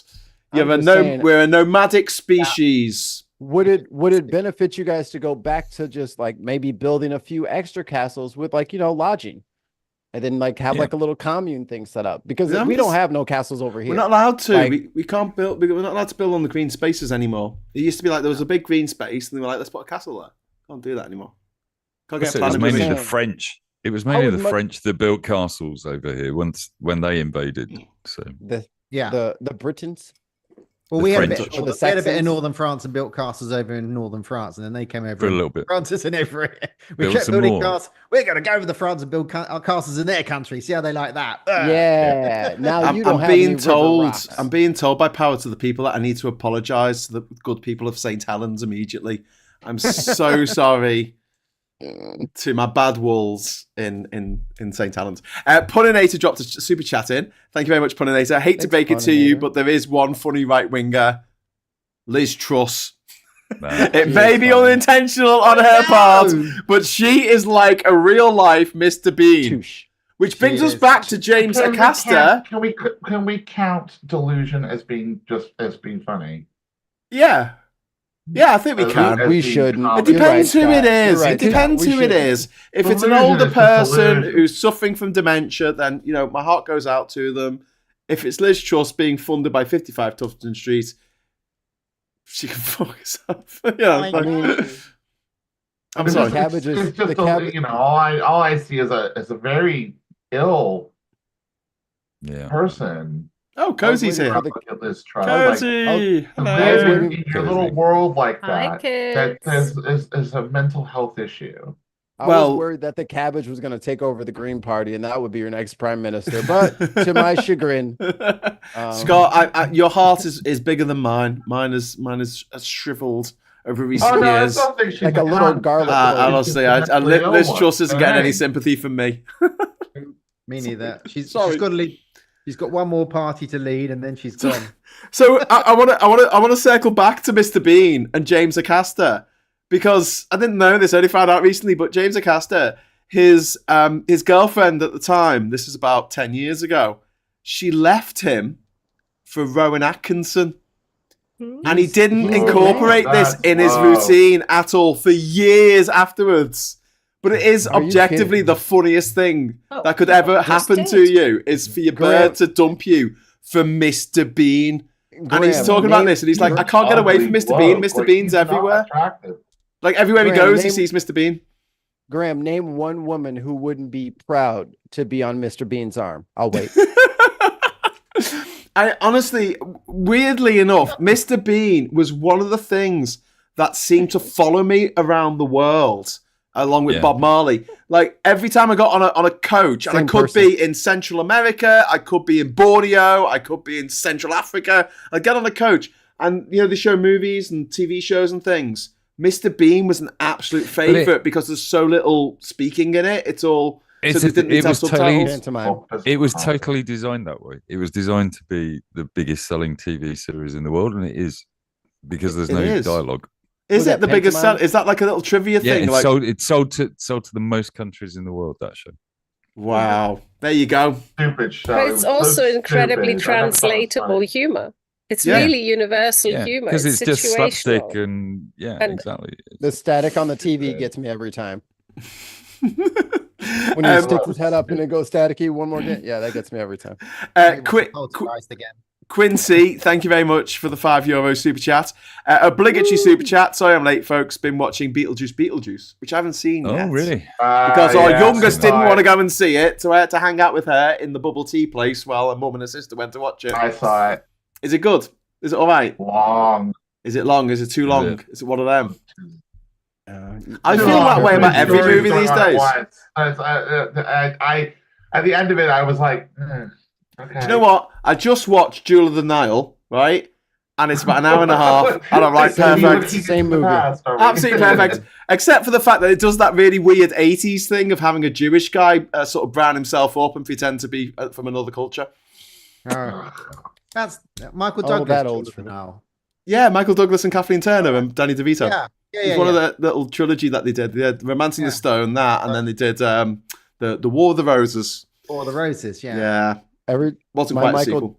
They're not playing two characters in War of the Roses, are they? Not, no, different characters, but it's a couple, and Danny DeVito's like the hanger on. My Michael Douglas movie, when you said his name, that pops up right away. I remember those, but my mom, when it came out, bought the VHS of Ghost in the Darkness. Do you remember that? It was like him and Val Kilmer with the lions out in Savo. They were like these railroad builders, and and then the two lions were like attacking everybody. Apparently, it's a fucking true story because they're in Chicago. Those lions are stuffed. They shot them and stuffed them and dragged them over here now.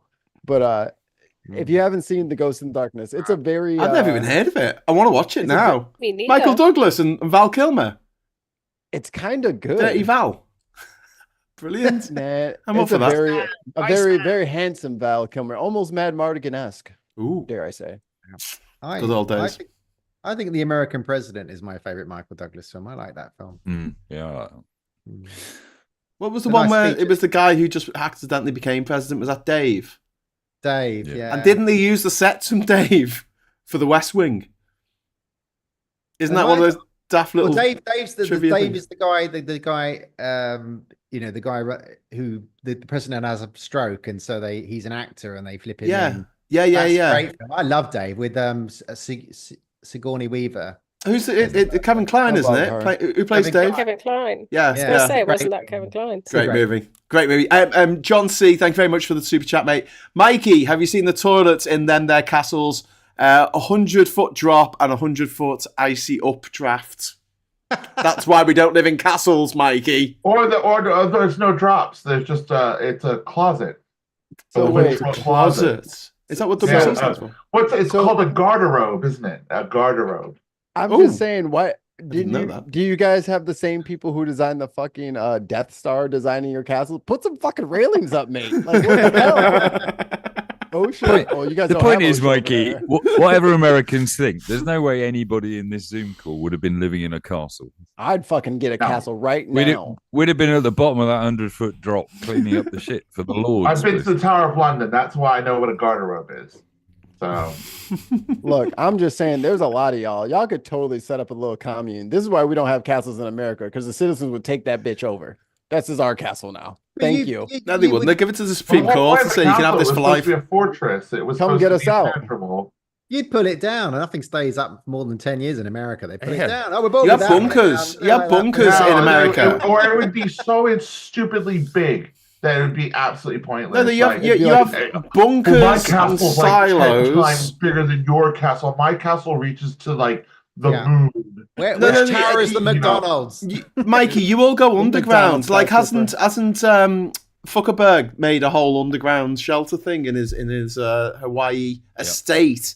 So bunkers, shelters, underground nuclear fallout shelters, underground castle, silos, weapons and artillery, and bullets.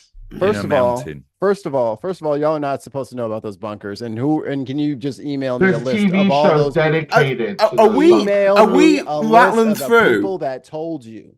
I need to know who the mole is. I reckon this is what happened in ancient Egypt. We're doing it again. This is history repeating. So when you have a castle, it's like a pyramid. Everyone knows where it is, and they're like, "Oh, there's treasure in there, there's stuff in there. Let's attack that." So after a while, they said, "Let's stop building pyramids and let's start building bunkers under the ground to store our dead and all our treasures, and no one will find it. We'll bury it."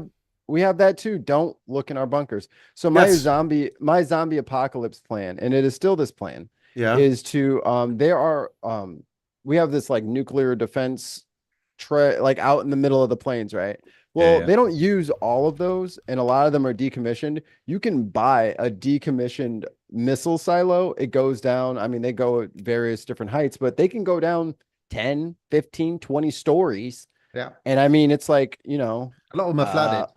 And it's probably about, I don't know, 200 feet across. So you got like this. Well, I mean, you're not going anywhere, right? Have you read the book Silo? At some point. If you flush the toilet, it goes down. It doesn't go up. Where's the poop and pee gonna go? Hang on, Silo. I haven't read the book because I can't read, but I have seen the TV show because it's got Rebecca Ferguson in. Plot of the 100. And yeah, she's. I'm just saying. You can. You secure your hatch. The zombies can't come in. Other bad guys can't come in. You get your hydroponics going. You find yourself some 100 years. Are you talking about in a castle or a bunker? Years of interbreeding with your family. No, yeah. Oh no! See what comes out. Oh no, that's what. A mile away from Elon's bunker, and when he's on the way to the bunker, you shoot him and then go into his bunker. Can you imagine? In the apocalypse, you get into a bunker and it's Elon Musk's. Yeah, but he's not. How about that? So the only two people who survived. You've been trying to get out so quickly. The only two families that survived the nuclear inferno are Elon Musk's and Zuckerberg's, right? And then thousands of years have passed of interbreeding. And they emerge finally once the radiation, the Geiger counters are saying it's safe to go, and they go to war, and it's all the fucked up inbred mutants of Zuckerberg and Elon Musk fighting against each other because they would have fucked the intelligence. I'm Liz Trust. She's still running around, smiling.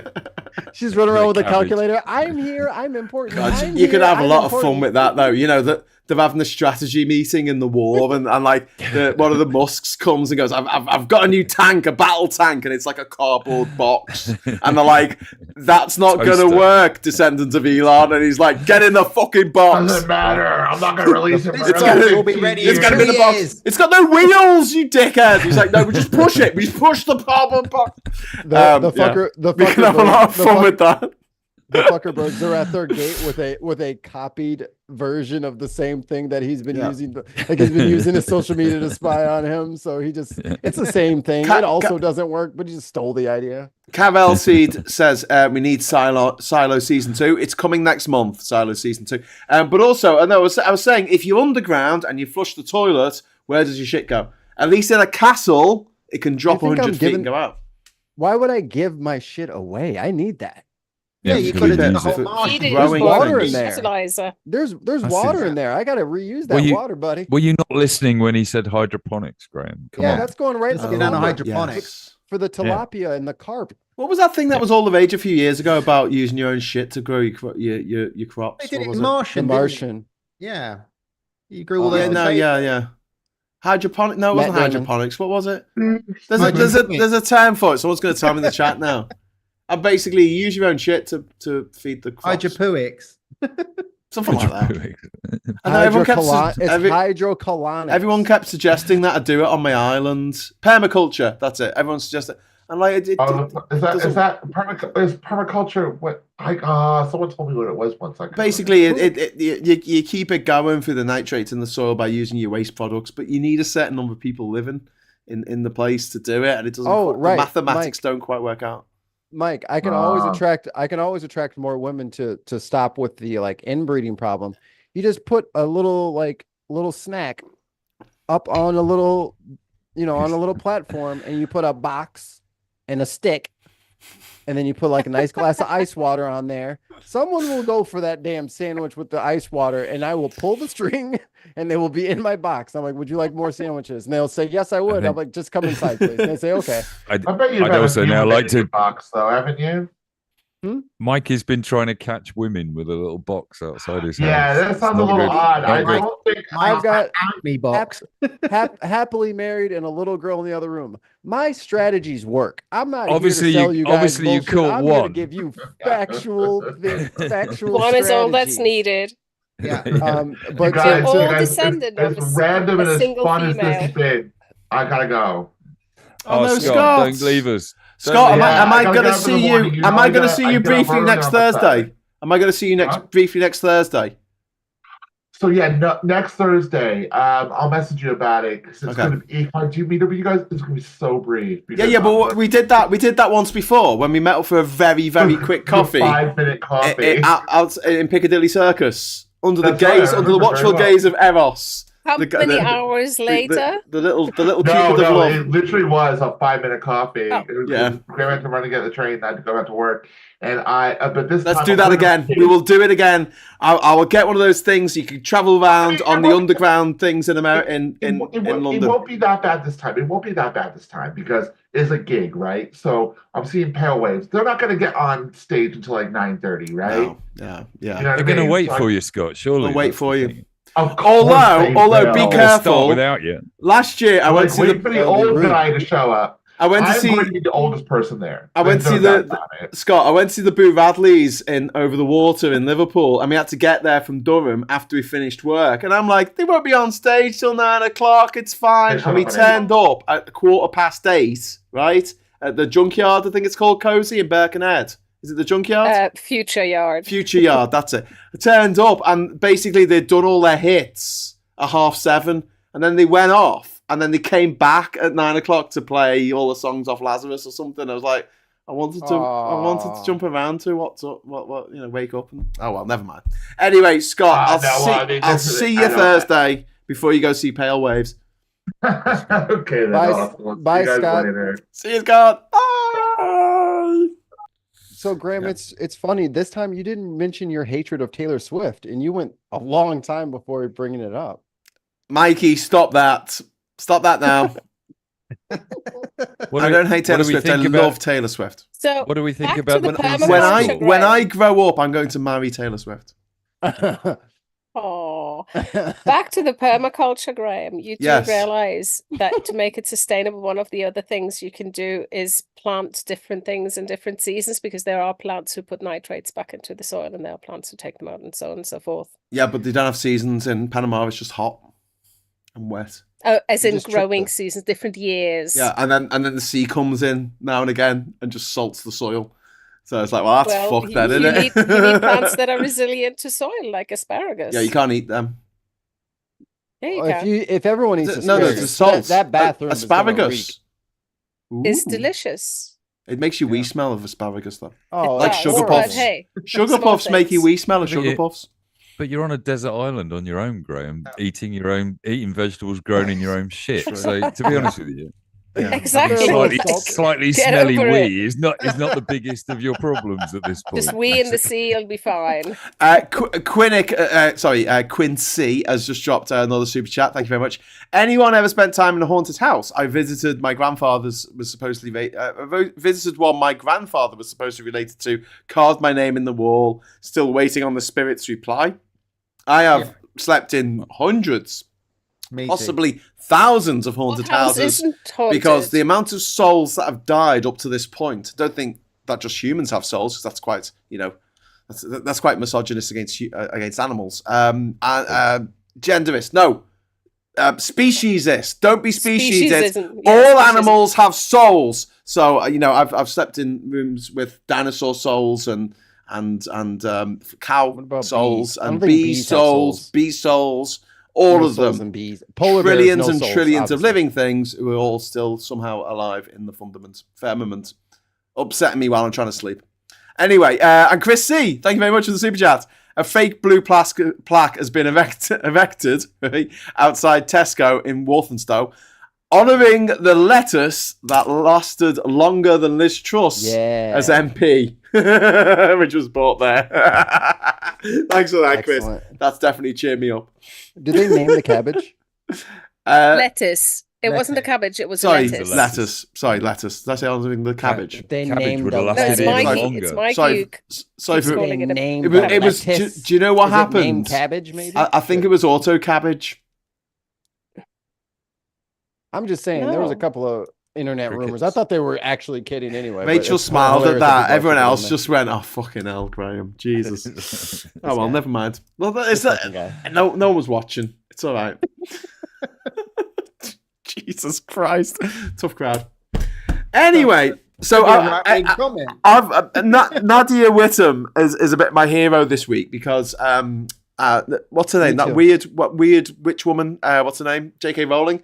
XY Rowling. She told her to fuck off. Elon Musk. Oh, No, you no, mean no. that guy? Nadia Whittam is a Labour MP. Oh yes. And after Rosie Duffield, who's this transphobic arsehole who was in the Labour Party and no one knew why. Mikey, who was the guy who was like a Virginia senator who was supposed to be a Democrat but wasn't really and was a big pain in the arse all the way through it? Oh, not Cinema, Shoot. the other one. Yeah. What was his name? Hold on. Yeah, he was the dickhead who blocked Yeah, blocked everything. yeah. Yeah, He's a Mr. traitor. She had a bit of a Fifth Column vibe, didn't she? Yeah. So basically, she was the British version of him. Sorry, she was the British version of him. Oh God, what's his name? It's annoying me now. I'm You're looking looking. it up. Look it up. Yeah. It's pissing me off now. I give up. Yeah. Anyway, and so she was part of the left-wing Labour Party, but she had these massively right-wing opinions, especially when it came to trans people. And Nadia Whittam, after she left the party this week or last week in a big huff, Nadia Whittam said, "Well, see you later. Good riddance, knobhead." And J.K. Rowling, the richest author in the world, went after one of our elected representatives and told her to fuck off. I'm just like, oh my God. Like, has she just regressed? Like, what is wrong with her? wouldn't go amiss, don't you think? Remember, Minchin, Mr. Minchin. That's it. That's his name, Mikey. Oh.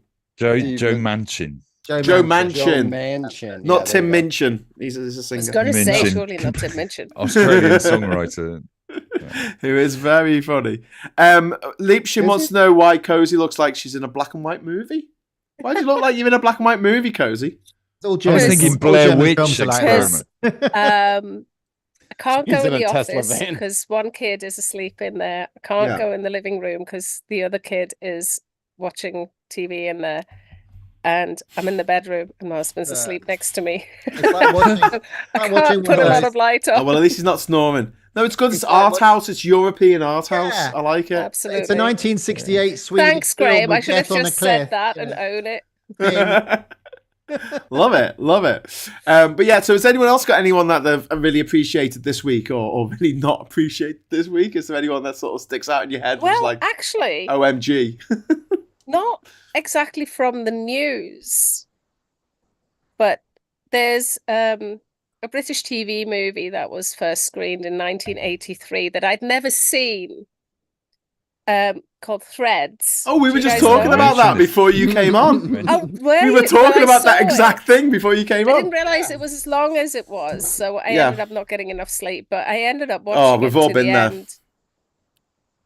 And I can see why people just kind of sat there for the rest of the night and kind of went and processed. I mean, I have seen back in the 80s, I watched The Day After, and it left a huge impression on Someone me. mentioned The Day After earlier in the And, comments when we were talking about that kind of thing. Yeah, always remembered that Do, movie. do you know and- who else? Do you know who else was really affected by The Day After? Who? Ronald Reagan. He changed his policy. He changed his Yes. whole outlook on Yeah, the peace other- eventually with the Two Russians. other nuclear films from the 80s, because that's obviously freaked me. It was By Dawn's Early Light, which was another one where it was about bomber crew Don't know that having to one. go out, having to have to drop a bomb, and that was all about getting one of them went blind, and because he didn't have his nuclear curtains. I just remember and Damnation Alley was another one where they're crossing a desert in these trying to after a nuclear war, and it's all pretty grim. Was that all a Yeah. bit Mad Max, Damnation A Alley? little bit Damnation Yeah. Alley. They had modern vehicles, but they Sounds were, good. I'll have to look that up. Yeah, Did you ever very see Fail Safe? So you had Doctor Strangelove, which was based on this book, but that was a piss take. And then they actually made a real version of it, like a straight version of it, with Jack Lemmon as the president. And it was, oh God, it's brutal. It's really... Was it Jack Lemmon? It might be one of the Fondas. I don't know. Maybe it was Henry Fonda. As a spin to sort of president, there's a film. You remember the sort of Twilight Zone, the modern, the one they read, all the modern ones they did. There was one where the aliens arrive above Earth, and this guy who's just about to step down as president, and he gets taken to a bunker, and this president decides he's gonna nuke the aliens, and so he sends a shuttle up, whereas the aliens are coming in peace. All the other nations are like, we surrender, and the aliens are like, we really like you, and America tries to nuke it, and the Russian and the aliens go, America's gone, and the world just moves on, and it's all just it was a damn and the American president, because they interpret the language of the aliens. The aliens says, we come in peace, don't shoot at us, and the Americans are going, we're gonna nuke them, and they're sending shuttles up with nukes on, and even the Russians think, yeah, this is a bad idea, we're not doing this. There's a lot of films that end with the Americans wanting to nuke whatever it is, and the heroes having to stop them nuking the thing. So they have to stop the bad guys and they have to stop the nukes. That's a bit of a trope in Hollywood, isn't it? In Independence Day, I got friends who live in Houston, and I go, that's the one they blew up in the Independence Day just to test the nuke out. They didn't care about Houston. They blew up Houston. Well, I've been to Houston, and it is possibly the most boring city ever created by humankind. Jasmine Crockett represents Houston. It stays. And she is a delight. Okay. I'm sure if you find straight, clean lines appealing, all the people who are ever on Grand Designs, I'm sure they would love Houston. And I think I want to have a big shipping container on the side of a hill, and I want one side of it to look like a bus shelter. Yeah.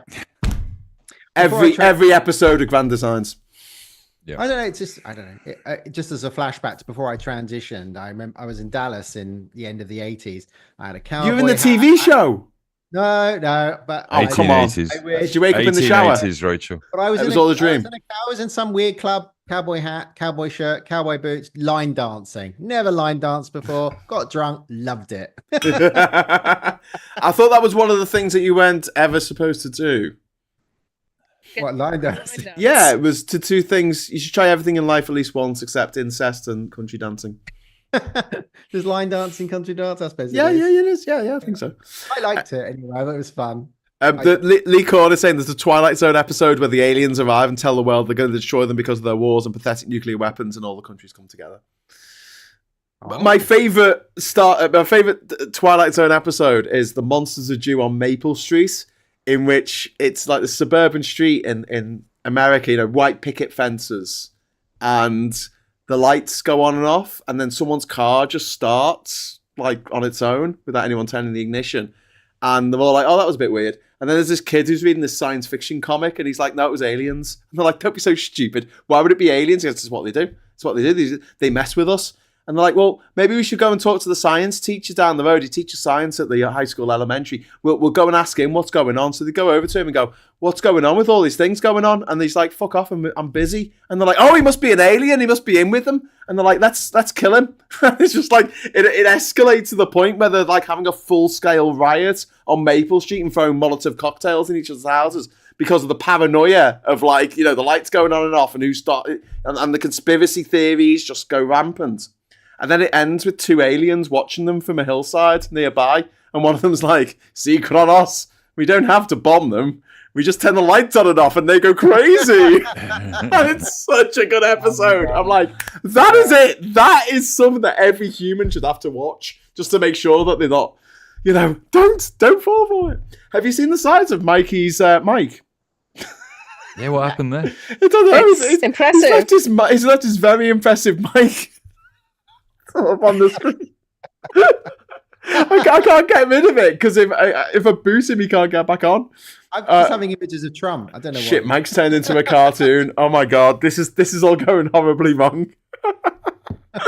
Mike's turned into a cartoon. Mikey's turned into a put your very impressive mic on the screen. That's what I Oh, thank you. Yes. I am impressed. We need to animate it. Yeah, I need to work out how to do that. Animate it. You can help me on that. Yeah, let's do that. I'm up for that because I want to do a. See, look. Yeah, like talk. Rachel, say things. I am saying things. I am. Yeah, Zoom will do it, but I can't upload a picture and make it do it because it's not got the map. So I need to. Work. There must be some software that can do that. Need to suss that. Do you know what I'm in the process of doing at the moment? And you're going to hate me telling you this because it's got something to do with my journey around the world. But I've got all my videos on YouTube of my travels, and they're great. What I can do, the unedited stuff, I've got all the raw footage. It's now on YouTube, so if my house burns down or something, I'll still have it. And if on ChatGPT, you can put your URL of any video in, and it'll give you a summary of what happens in the video. Oh God, it is so useful. And I know we've got a little bit of a reticence to use AI for things, but this is so useful. It's painful. It's like, oh my God, this has existed 15 years ago. Yeah. No, I found it. I find it quite useful as like an assistant on a lot of things. It helps me with writing and all sorts of things. Well, I use it. I use it every day. I get up in the morning. I do the thumbnails. So if I'm using Photoshop and I need something that's landscape to be more portrait or vice versa, I can do fill, and it'll just fill in the Can you just say fill. Graham kissing Trump and it'll do it, and that's it? Well, no, Photoshop's a bit weird. It doesn't let you do that. It's a bit funny because I tried to put because Superchats asked for a picture today of Boris Johnson as a clown. Boris Johnson as a clown. And I tried to put it in because you could put a reference image in, and I said, make this person, put some clown makeup on this person, but it gives you a completely different face. So you've got to do like stuff like you sort of draw around their cheeks and then say, okay, we'll make that white, and then draw around the top and say, put, clown makeup on. So it's a bit of a faff. But apparently Grok, the Twitter, do anything you ask it really to. It'll do anything because Elon Musk doesn't care about being sued, obviously. Yeah.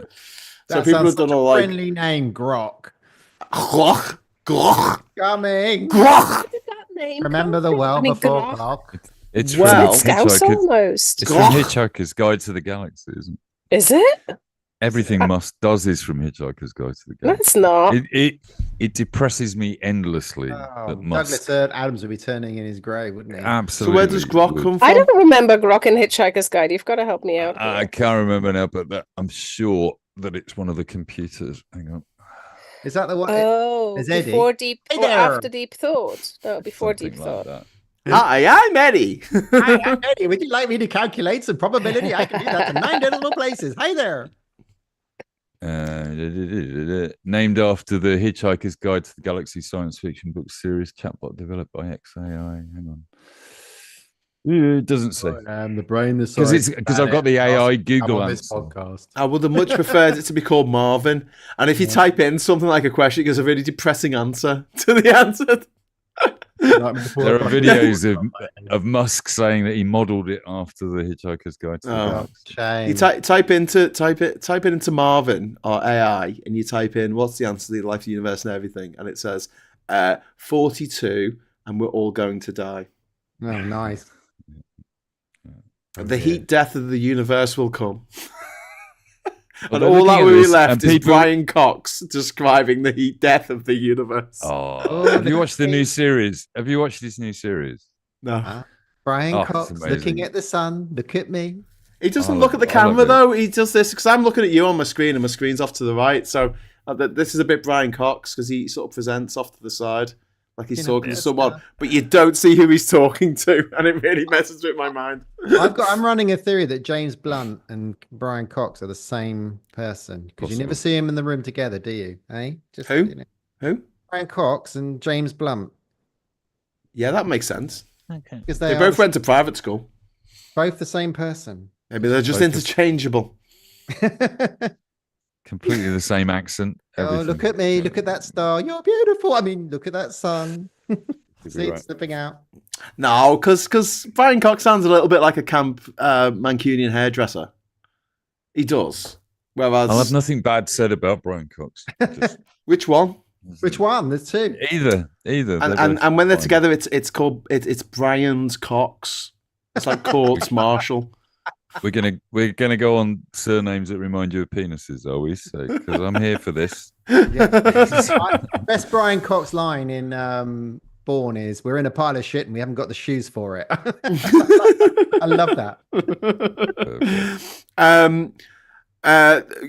No, it doesn't come from Hitchhiker's Guide to the Actually, Galaxy, Graham, Mike. So you can cleanse yourself. It's No, from, I'm right. No, you're absolutely right. I've just noticed that. It's from Robert H. A. Heinlein's "Stranger in a Strange Land."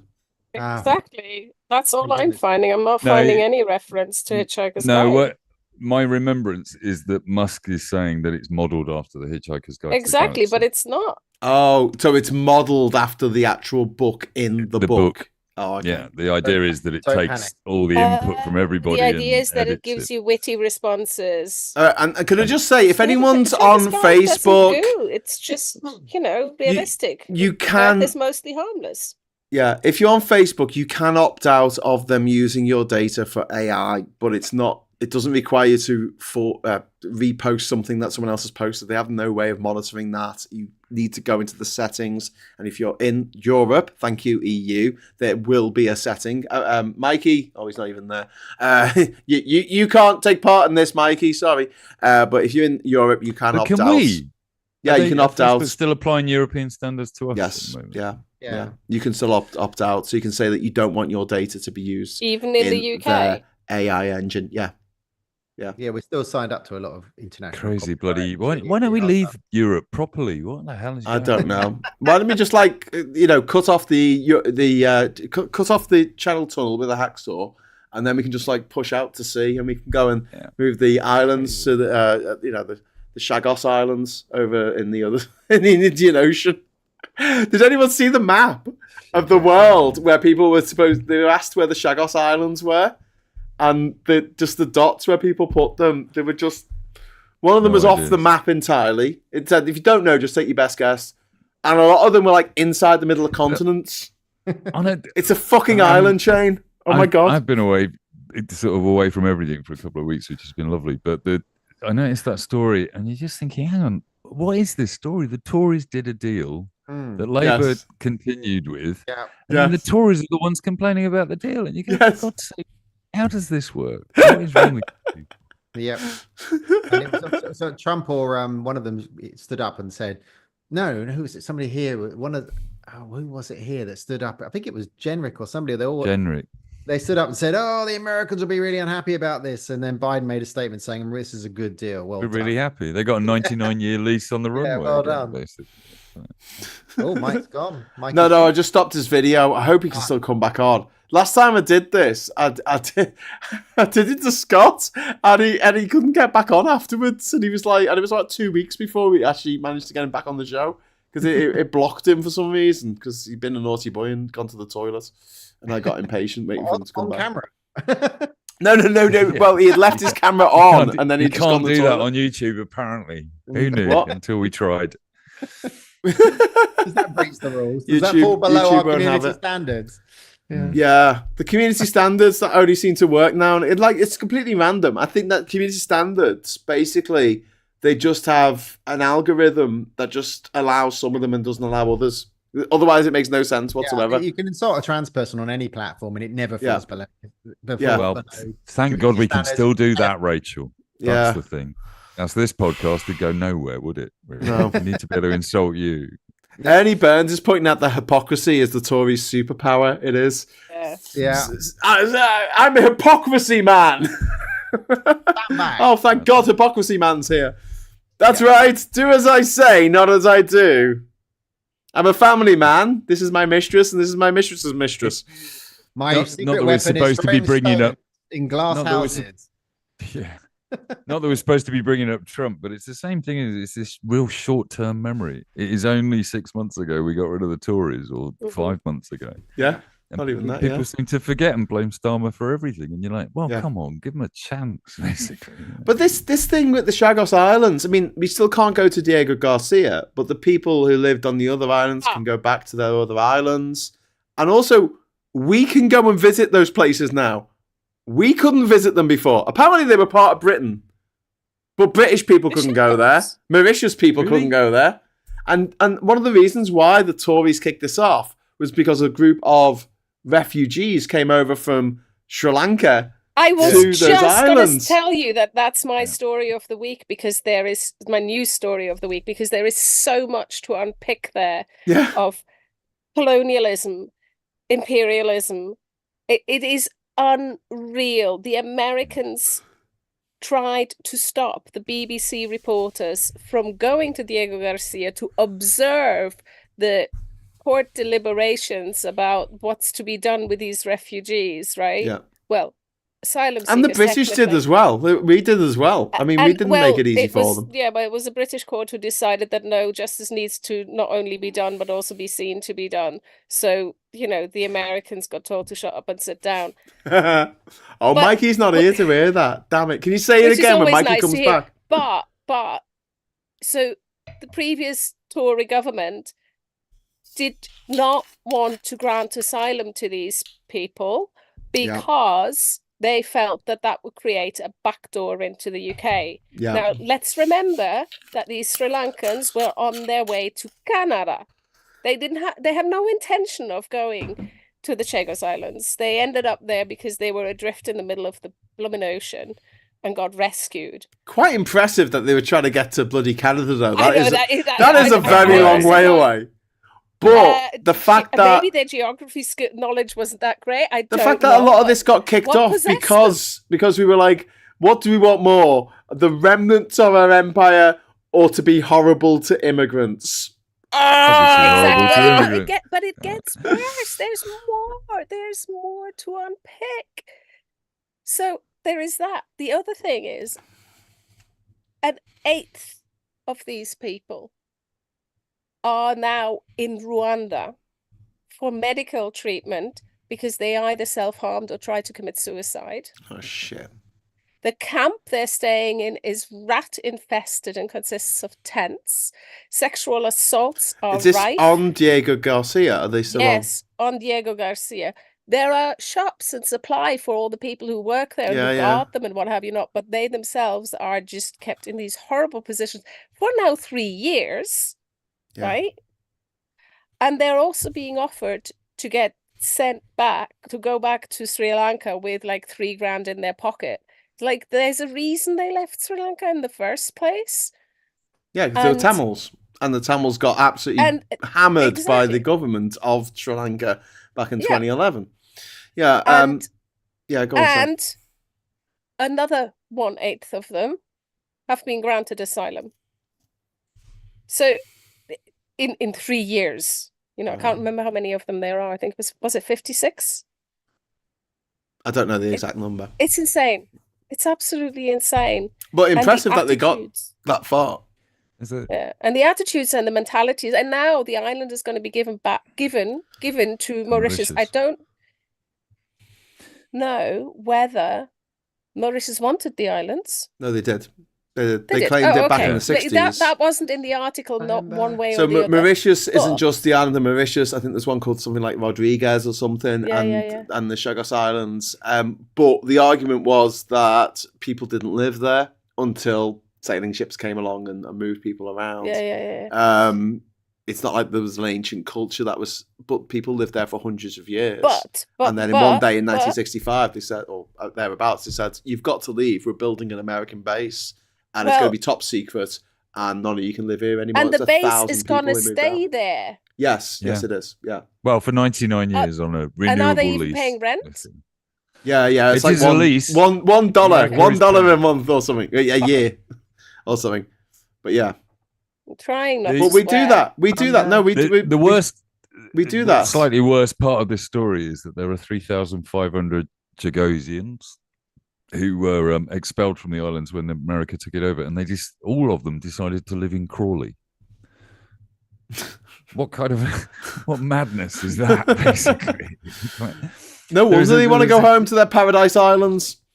Yeah, because there's a rebellion, like a Labour rebellion, in the Labour MP for Crawley is the only guy saying this is a really shit deal for the Chagosians who live in Crawley. And I'm like, hang on. And you start looking at this story, and they all decided to live in Crawley. And I'm guessing near Gatwick so they can fly out quick if so they can get back after home when 40 years they're allowed to go back home. I don't, no idea. But you know, the way that this was reported, Cozy, in the newspapers was absolutely disgusting. Like the way that the Mail reported in the one Express. BBC article. Oh, honestly, they were like, "Oh, Starmer's surrender. Oh, we're giving up the British Empire, and the Americans hate us now because we're giving and all this." And it's like the Americans wanted this to happen. They facilitated it. They welcomed it. Anthony Blinken and Biden both said, "Yep, great. Give it back to the people who should own that ancestral land." The Falklands will be next.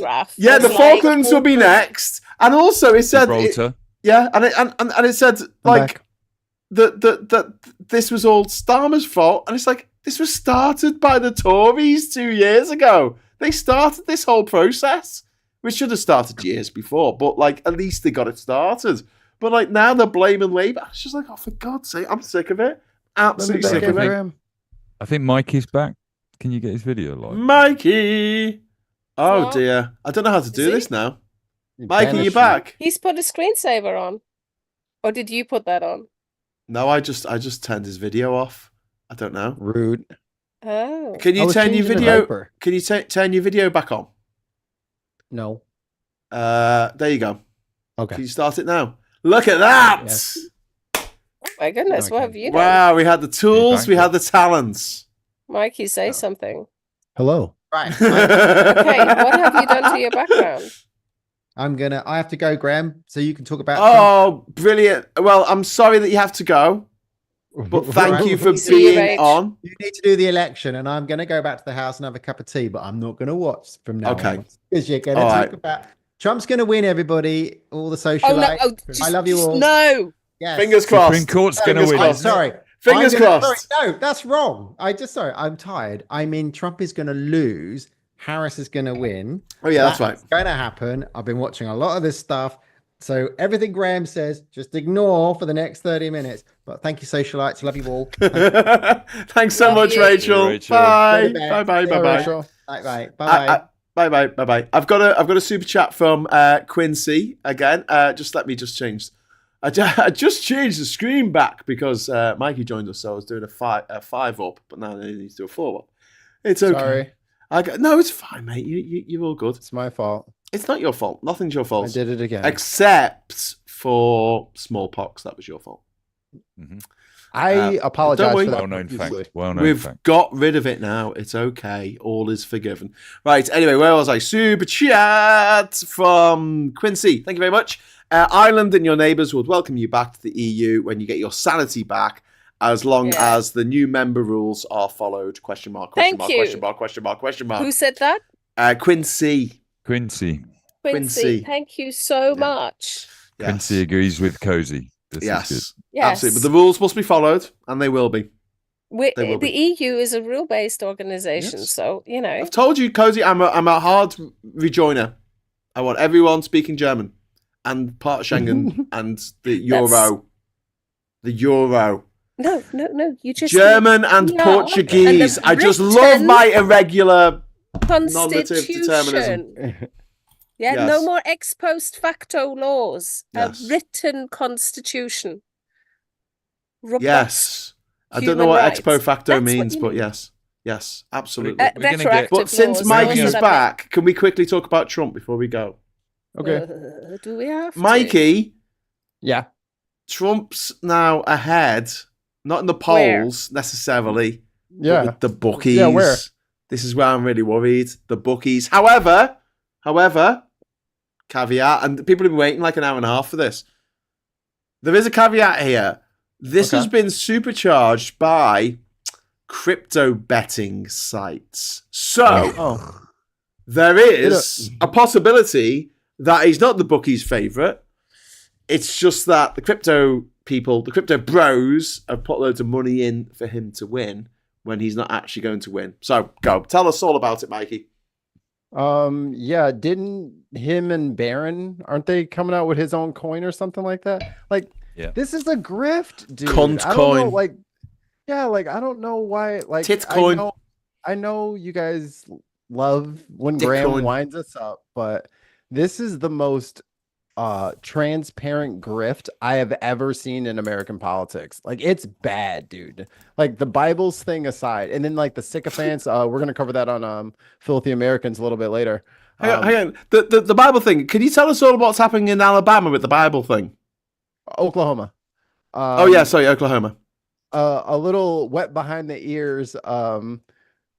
School superintendent has decided to spend roughly 60 grand of taxpayer money. No. 6 million. What? $6 million. All the schools. It's not just all the schools, it's all the lessons in all the schools. Oh, that's good. Every classroom has to have a Bible, and it can't just be any Bible, Mikey. It's got to be the Trump edition, baby. Has got to be the Trump edition of the Bible, made in China. For $60 retail versus made in China, a regular Bible, which is like $5. Because it has to be the King Charles version, or the King Charles Spaniel version of the Bible. It's got to have a copy of the American Constitution in. It's got to have the Bill of Rights in it, which is the amendments to the Constitution, at least the first 10 or something. And then it's got to have Trump's signature. It's got to be bound in leather with gold letters saying Bible or something. They've made it so that you can't buy anyone else's Bible. It has to be Trump's Bible that he is. Yeah. I mean, why waste all that money buying separate books when you could just buy one book? You know, that saves them a lot of money by just putting them all together. Are we like living through the fucking weird door or something? What is going on? Like, how are people looking at that and going, yeah, that's all right?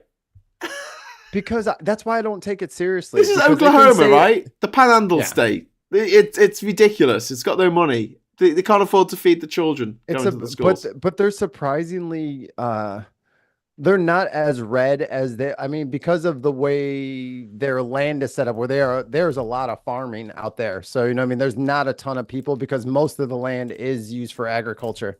But they're getting not a zero amount of like queer liberals. You know what I mean? Like, they're getting like straight up lefties in their like larger cities. So Oklahoma may not be, and that's the problem with all of these areas is like especially Oklahoma, is that they think that they just have this monopoly on small town America. Well, guess what? A lot of queer folks, when they settle down, they're not fucking rich. So they're going to go out to a rural or a smaller area so they can buy a house with a yard. And they're like, I'll just deal with the neighbors. They're not liking to have to deal with all the neighbors. They tried to push through an abortion ban in Oklahoma. And they tried that stuff. Like, their school, what's her face? Libs of TikTok girl. She's very active in Oklahoma for some reason. Not from there, obviously, but they like to buy what she sells. So why are they called Libs of TikTok? Are they liberal? She's a troll. No, she's just a troll. So is this like the Nazis calling themselves the National Socialist German Workers' Party? There you go. Yeah. They're not, they weren't really. It was just a joke. But now people go, oh, but actually the Nazis were socialists. No, they fucking weren't. They were socialists among the Germans. So everyone would get a car and a house and a job. Yeah, there was socialism for the right racial profile. And you got to remember too, like, they're trying this in Oklahoma. Oklahoma is old school Republican. They don't spend money on anything. And you bring up this $6 million they're spending on Trump's Bible. Yes, it is an edition of the Bible that is made by Trump's printing press. It's the governor, I think, of Oklahoma, or whoever's in charge of high schools, I guess, public high schools, has mandated that they all have to have multiple copies of this one particular Bible, and they are spending $6 million of Oklahoman taxpayers' money on those Bibles when kids in those schools are not getting fed properly. Yeah, Tim Walz is gonna really have a hard case, selling to people. Breakfast is a great idea. No, instead we'll just spend $60 on a freaking Bible that has nothing to do with anything that has to do with their eating. Are you playing a video game? But $60 a classroom will only feed did you just the get knocked class out for one day, not nourish their soul forevermore. What, like a Bible? Exactly. If you teach Now them you look Andrew, like Sinead O'Connor. It looks like you're about to start singing "Nothing Compares to You," Cozy. That's quite cool. Quincy, thank you very much for the super chat. Quincy's put loads of super chats in tonight. Thank you very much, Quincy. You're very kind. You're very generous. External Russian influence has been proven. Are they blind? Well, yeah. yeah. This is my story of the week. The head of MI5 does a speech saying that there is ample evidence that Russia is trying to interfere in Europe, particularly in Britain, and the American election. And he's got all this evidence for it, and it's like the fifth story on the news. It's like foundations of geopolitics. It's ridiculous.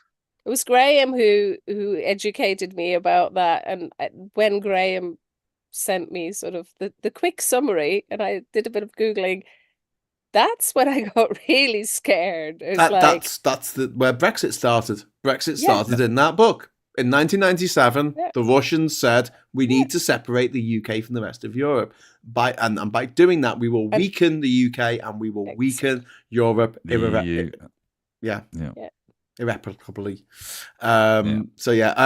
Christine Cash is suggesting that you look like Holly from Red Dwarf. I'll take that. No kind of take that one. I'll take that one. Mind you, not when didn't she lose her marbles at one point? She never had her marbles, I don't think, Holly. But Holly changed her sex quite a few times during the seasons of Red Dwarf, which is quite nice. You know, you can change your sex. Holly decided to be a woman for a bit. Yeah. Why not?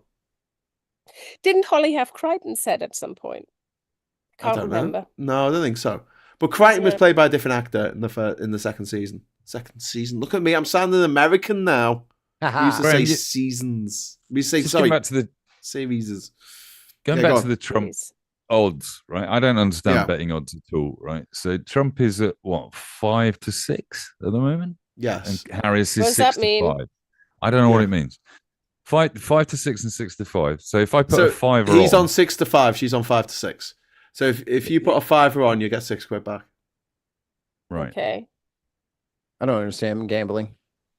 But doesn't that mean that she's the favorite?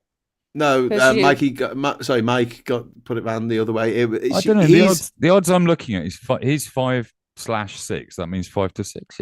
Yeah. And she's 6/5. That's best odds on her at the moment.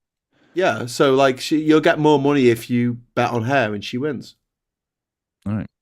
And they're still taking not bets. The favorite. They're still taking bets on Michelle Obama being the next president. 250 to 1. A fool and their money are often parters. I don't know. Anything can happen. I mean, might stick a couple of quid on that. How much do I get? How much do I get for? Oh, Kanye West, 1,000 to 1. So it's 250 to 1. If it's 1,000 to 1, if you put £1 on, you will get £1,000 back. I'm going to bet on Kanye West. That's great. That's where the smart money is. Yeah. So if you put £6 on Trump, if you put £6 on Trump, you get £5 back. So he's the favorite, odds on favorite, right? Okay, I get it. And I guess you get your bet back as well. But you think that's being messed about with crypto betting? Apparently, apparently that's what I've read. Because I sort of got his own coin he's making. Of course, they're going to bet on. I did me research and I looked up about because the headline is like Trump's surge ahead in the betting odds, and one thing that gave me solace was the fact that no matter what, Kamala was still always ahead in the betting odds, and generally speaking, they call things they get it about right better than a lot of pollsters because their money's on the line, whereas pollsters, it's like my reputation is on the line. Well, the pollsters use antiquated phone banking versus the guys who are betting in Vegas, who look at how much money are people raising, what's their social media look like. You know what I mean? Trump is flailing in every fucking category, but you're like, but the polls say he's doing good. I'm like, yeah, grandma loves Trump. Got it. There's only one, grandma Mikey, but that's not true about all pollsters. If you go on the 538 site, they rank the pollsters. So the ones that are just doing telephone banks are 1 star because they're crap. Because you're right, no one under the age of 50 has a fucking house phone anymore. the people who answer their phone, what are they not working? Why aren't they at work? Like, there's a load of things. Like, people who actually want to be interviewed about this. Whereas YouGov, in particular, gets 3 out of 3 stars because they use other methods for gauging this kind of shit. They don't just call people up. But 538 at the moment has got the swing states with 3 Democrats just ahead, 3 of the Nevada, Wisconsin, Michigan, I guess. Yeah. And then there's 2 Pennsylvania. Pennsylvania is the one that Pennsylvania is evens. Going to swing it. Is it evens on 538? On 538 is saying it's even. Fuck a duck. Yeah. Oh, well, that's all us fucked. That's really not good. She should just be knocking on doors in Pennsylvania. I was reading that she should be knocking out the park. Obama just she's got Obama in Pittsburgh, and he burned the house down last night. Yeah, he was good. Man, he really good. I was like, "Whoo, what is up?" But Mikey as well. Got me riled up in this bitch. Man, that motherfucker good. That burial is. Well, good. he's not running. He's not running. Do you know what I mean? I've not seen any of her voices. Not seen Shapiro. Not seen Buttigieg. She's not rolling them out on our behalf. Buttigieg has been working on the hurricane. Right. Okay. And that's the other. Does he not realize there's an election to win? I mean, he organized the bloody hurricane to get rid of the Republican voters. That was the whole point, wasn't it, basically? He never organizes shit when I need him to. You know what I mean? I love how beautifully arbitrary a hurricane is. Do you know what I mean? It's like, we're going to get this strike in. It's very American, isn't it? Of like, we need to do this surgical strike to take out this one particular person who we don't appreciate. I'm not disparaging. And like 170,000 people are killed in the meantime. It's like, yeah, that's fine. And this is what they're doing with the hurricane hurricane control. But it's a classic hurricane story in the States, isn't it? When they start predicting loads of deaths, the hurricane just blows itself out. And I'm not disparaging all the damage that's been done, but I think there's about 20 people so far, isn't it, that were killed because they evacuated. They evacuated, yeah. If they didn't evacuate, loads more people would have died. But you guarantee what the right wing will say is that was just all of them. You overreacted. Yeah, exactly. I told you it wasn't going to be that bad. Yeah. Mikey, do you have a story of the week? Do you have a particular story that you want to talk about? We've got about 12 minutes left. I got the same thing as last week, except for now we get all the affidavits from Jack Smith's latest thing to stick Trump on this DC case. So I will be reading through that tonight, but apparently it's got like transcripts from depositions, and it's like all the juice is in here this time. So that's text messages. Do you think it'll make a difference to the voters, though? I mean, I just think they're past caring. Nothing sticks. Trump sent ventilators to Putin. Russia has agreed that he sent not ventilators, COVID tests. He sent COVID test kits to fucking while American citizens were dying of COVID because they couldn't get tests. And he sent one to and I don't know if I'm like making this memory up. I think that came out. And then we didn't believe it. I was like, oh, that's bullshit. You guys just say shit. I think that came out in real time, and we just wiped it off like, nah, no, he didn't. Everyone's just saying doesn't surprise me though. Totally not. Because he's just a fucking kiss ass, dude. He is such a weak little kiss ass bitch. There's him being a kiss ass, and then there's millions of voters. Mikey, there's millions of voters being a kiss ass to this guy who's like, we've actually got Quincy. Quincy, thank you very much for the super chat saying external Russian influence has been proven. Are they blind? Thank you very much, Quincy. And also, Quincy again. If Trump wins, then his master Putin wins, and then democracy will be lost. Yeah, you're right. For all of you who think that, for all of you who think that like if Trump gets in, that this is going to be so great for like Israel and the situation in the Middle East.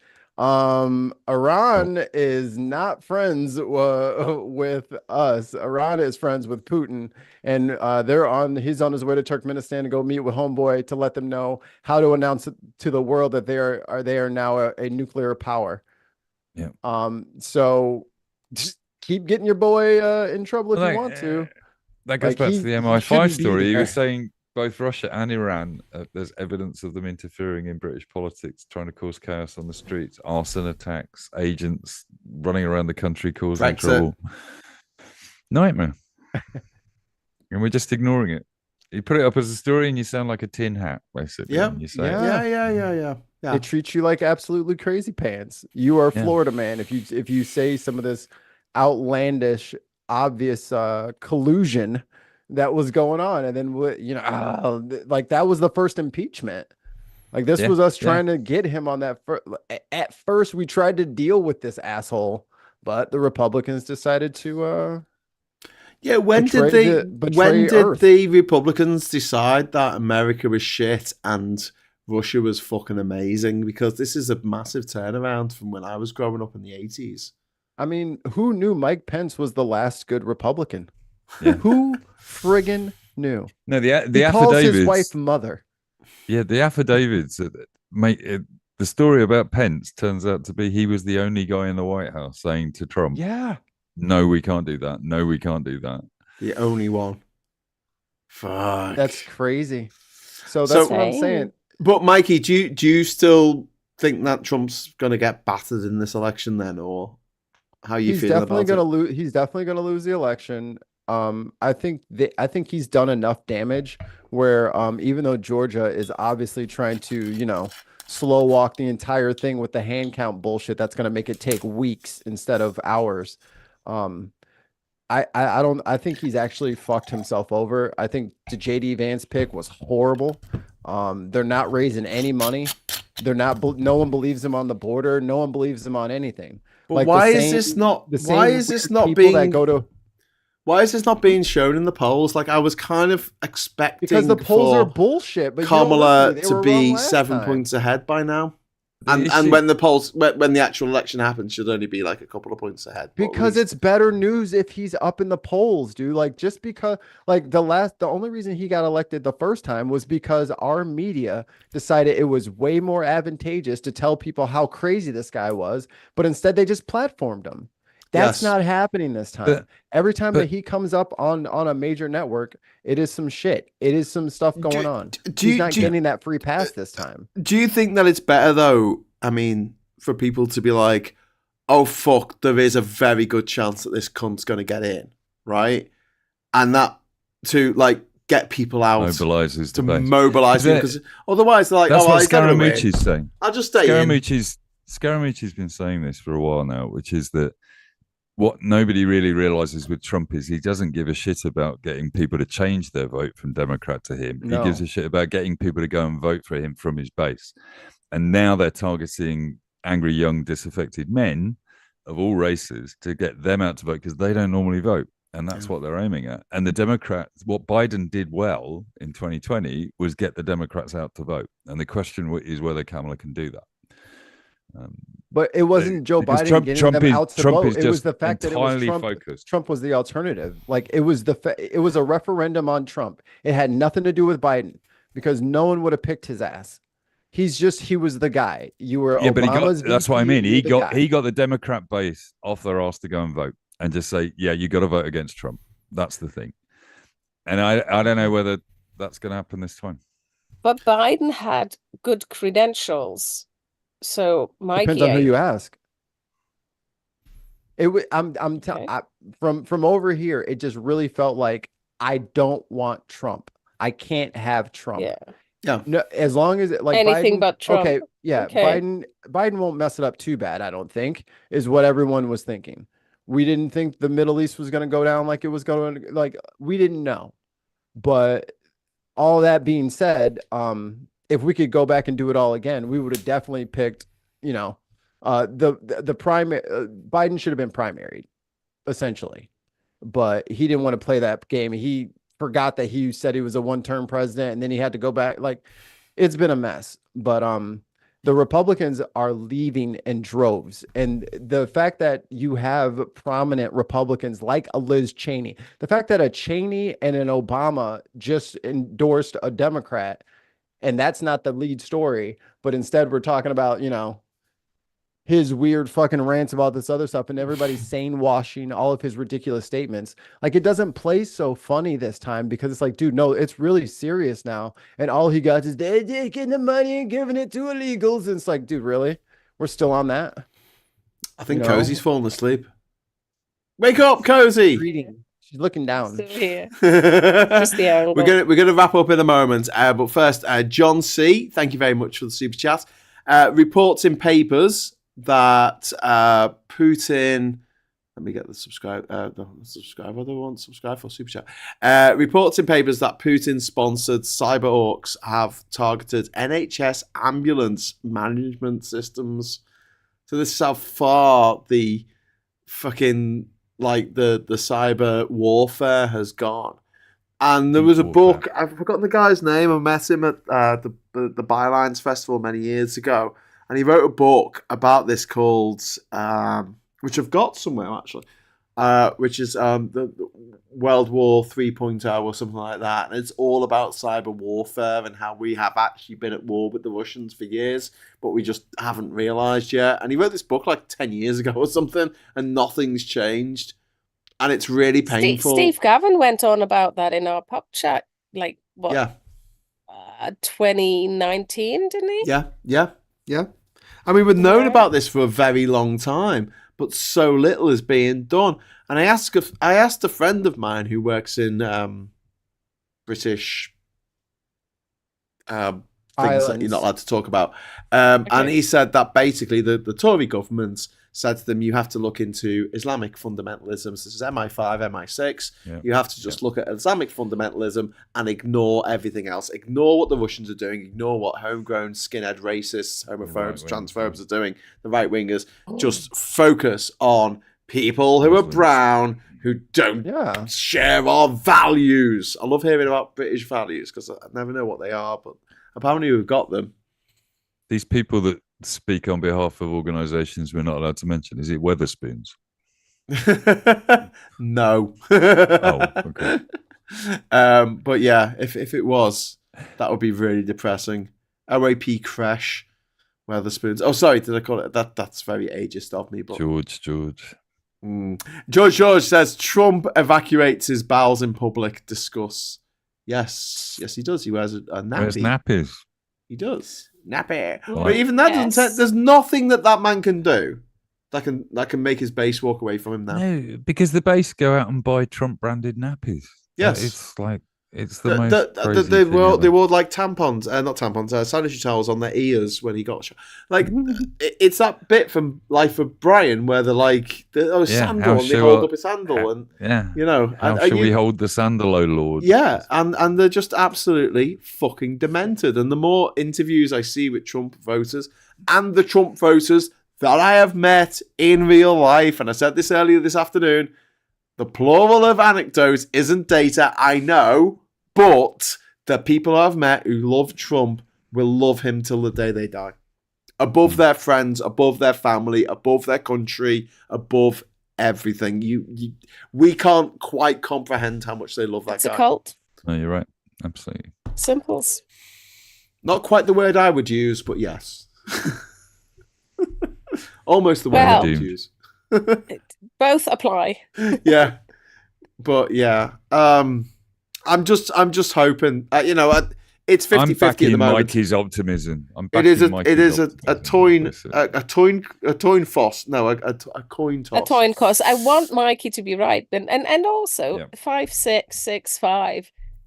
Isn't that awfully close to 50-50? Kind of yeah, but she was ahead. You know? It flipped. It was the other way around with the odds, and then it might flip. It might flip again. So I bloody hope it does. Yeah. Because still got a lot of October for potential October surprises, haven't we? So let's see.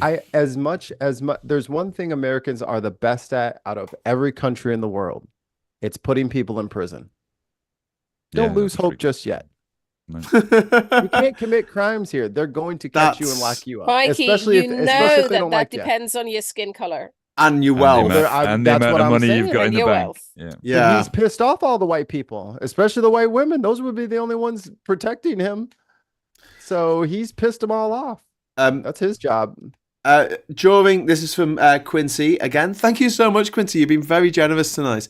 Thank you, Quincy. During COVID in 2022, the Irish Health Service was hacked, linked back to Russia, and Ireland had a seat on the UN just to remind them where they belong. Fucking hell. Why aren't we all just getting together and fighting against Russia? Why are we all just sitting here going, oh, yeah, well, you know. Because no one wants to fight in Russia.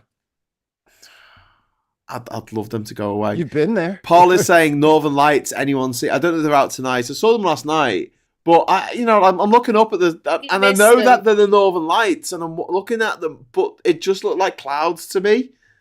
But obviously they were moving, so it wasn't in a way that the clouds don't move. And I'm looking at all these beautiful pictures, and I'm thinking, you've had your shutter open for like half an hour to get that picture. Apparently, looking through your phone is the best way to see them. Yeah, because phones tend to enhance it. They enhance the color saturation. Longer exposure.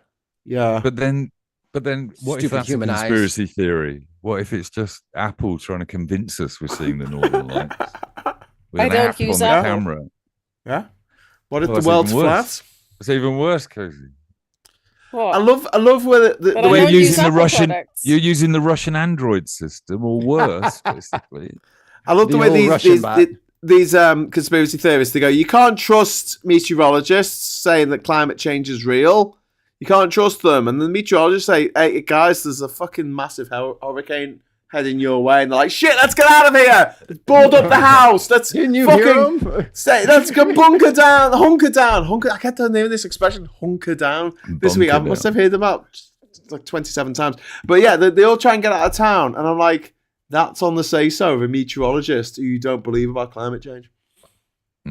Interesting. Yeah, make up your mind. Are they a credible source or are they not? Oh no, they're just making it up for their gold plates. Your narrative or not? Really but that's another quirk of Americans. They're completely willing to get vaccinated and then get on Facebook talking about how all the vaccines are bad.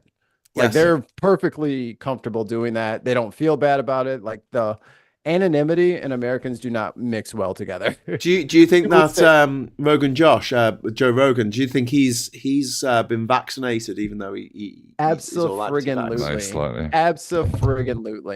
Tucker Carlson wasn't he? Yeah.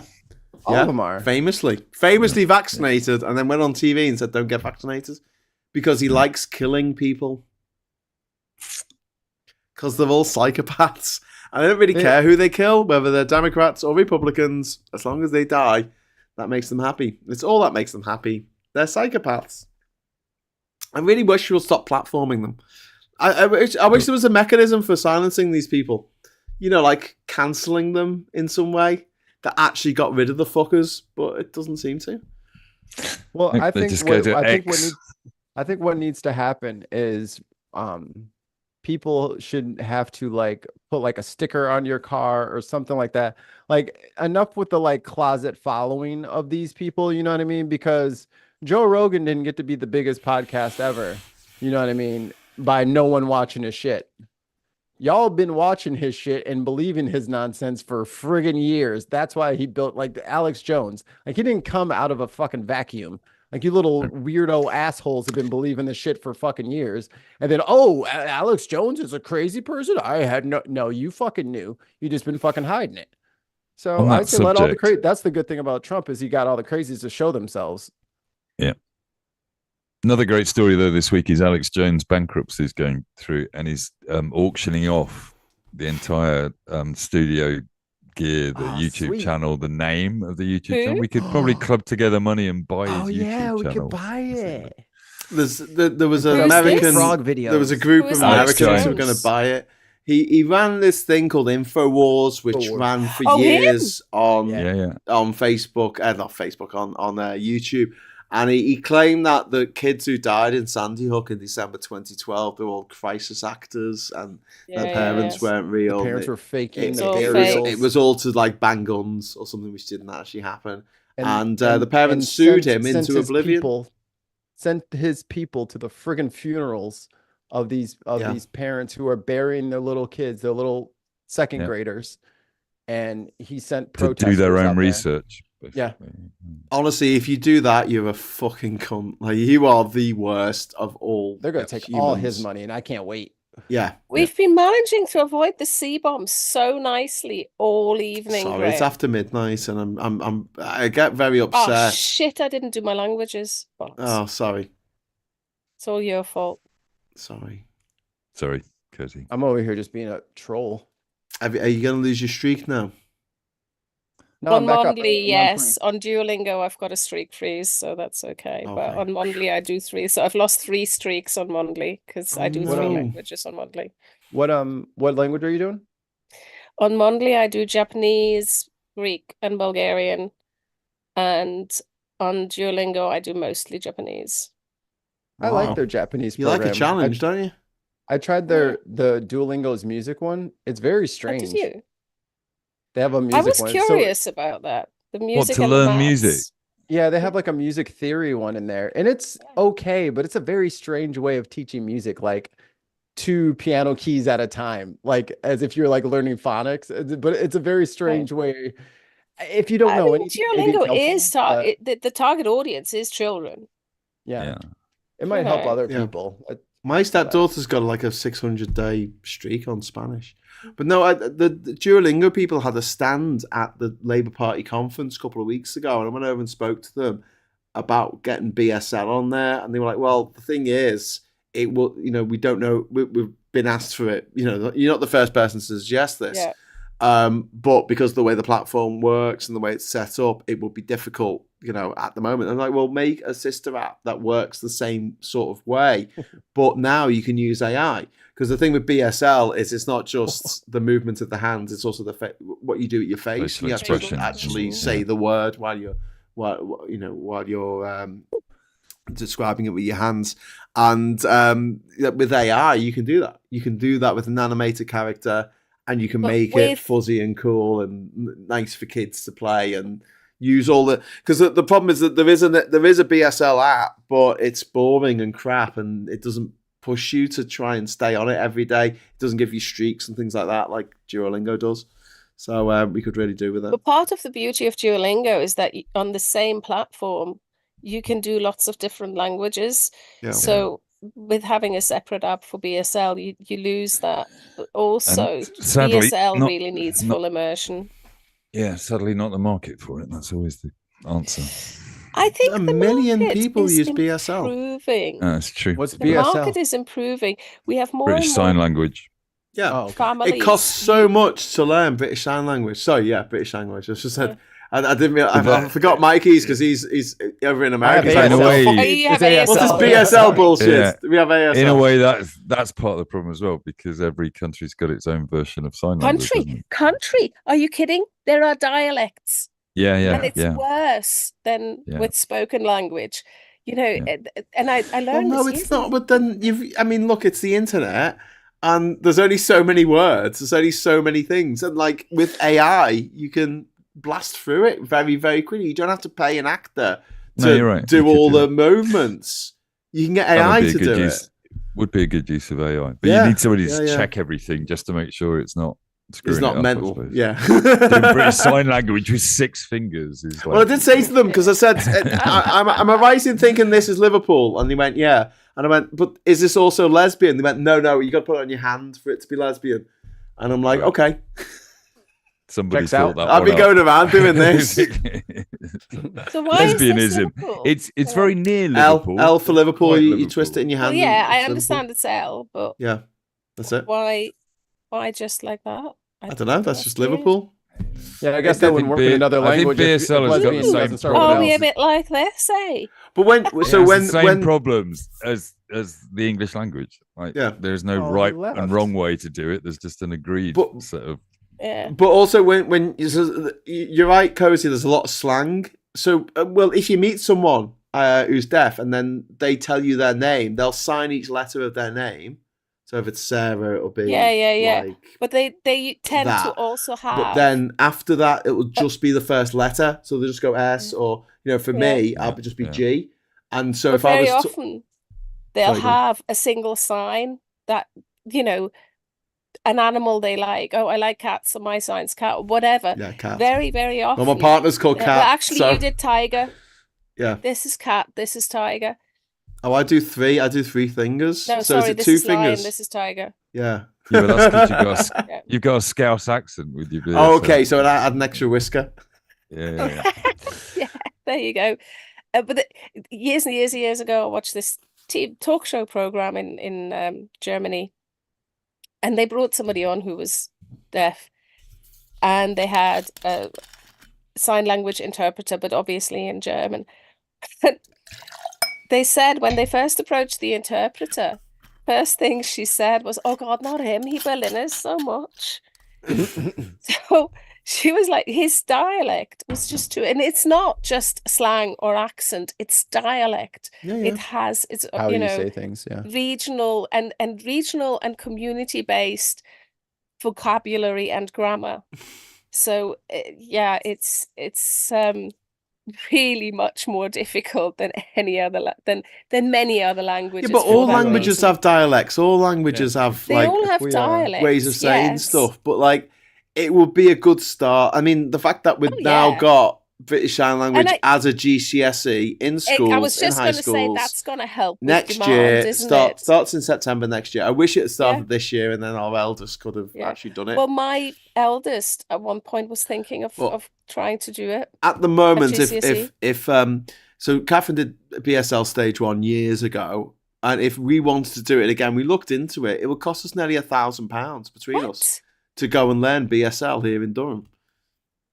To get back to, and she's already done level 1 or stage 1 or whatever it's called. So I mean, it's expensive. That's why I like Duolingo to do a version of it, so me and Kat can have a way of communicating with each other when we're out and about. Because if it's dark or there's a lot of music or both had a couple of drinks. Anyway, so some people are suggesting we're going to wrap up in a moment, Mikey. So you can go. Mikey's just playing video games. So I Super don't Tiny people. Is that your thing? Is that what you do, like on your YouTube channel? Are you one of those people that my kids watch playing games? Like, I don't think that. My kids watch other people playing games, and I'm like, why? Because it's cool. I don't think they're subscribed, but they can definitely go to Mikey Famine on YouTube and give me a follower. Yeah, it just gave him the plug opportunity there. Yeah. Cozy. No, Street Fighter 2 all the way. A trick. I don't think unless you play Genshin Impact, I think you're quite safe. Super Tiny is saying, get some Trump sneakers. You'll be fine, Graham. And then he says, or she says, eat a Trump steak before you go to bed, and consider staying in a Trump hotel. What game is Mikey playing? That's the question. This is Street Fighter 6. Yeah, called it. I just literally called that. Cool. Anyway, thank you. It's a posse of Badger. Where's me Badger? Oh, where's me Badger? What? Badger. Super Tiny says it's a posse of Badger. Oh, there he is. I mean that's a Mexican posse, but okay, we'll go with that. Well, it's a posse of Badger because he's a Badger. Oh. Anyway, whatever. Right. Thank you so much, Mikey and Cozy. We're gonna have to leave it there, I think, because I'm fucking hammered. Right, but yeah, thanks very much to everyone in the chat. Hope you had a good evening. Night, kids. Night. Don't have nightmares. Don't watch The Substance. It's a great movie, but you will have nightmares. And until next time, and thank you for the chat. Thank you for the super chats. Give us a like on the way out, and hopefully we'll be back on Sunday with How We Fix Britain. But we'll have to wait for that. So thanks, everyone. Mikey, thank you. Mikey. Thank you. Are you doing all right there in Street Fighter? Are you beating up Zangief? Right. Who are you beating up there? No, I'm Zangief. I'm a troll, I told you. Oh, you are Zangief. Okay. I've been super pile driving everybody all day and recording it because they quit the game after I do it a couple of times. Oh, that's beautiful. Look at that move. Oh, lovely. And there's my face. Oh, yeah. Nice. Gotcha. Yeah. Join us on Twitch for the second part of this podcast. I'm just watching Mikey now. I'm just watching. So you're what? The chunky guy? He's Zangief, yeah. KO. Oh no, he just KO. Mate, you just got KO'd. I don't understand why people just watch people playing computer games. That's what we're doing right now. We just got. It's its own. Mikey, pay attention. Pay attention. God damn it. I've been doing this the whole time. Okay. Fingers crossed. Trump won't win. He's gone ahead in not just in the polls, but also on the betting odds. We're a bit worried. If you have any friends or family or acquaintances or colleagues or whatever who live in the States, get in touch and say, please, for the sake of everything, vote for Kamala. Go out and vote vote for Kamala. Get your mates to vote for Kamala. And when you go to vote for her, wear a cap that says MAGA. Because if you don't, the people in the polling station might throw shoot your vote you. away. Yeah, they'll throw your vote away. It's just a little shredder for the Democratic box of ballots. Just a shredder inside. Anyone who looks black or Asian or a bit gay, they're going to have their vote shredded. So you got to look out for that. Right. So anyway, thank you very much for watching. And until next time, I'll say hello, good evening, welcome, and goodbye. Bye. Bye. Goodbye.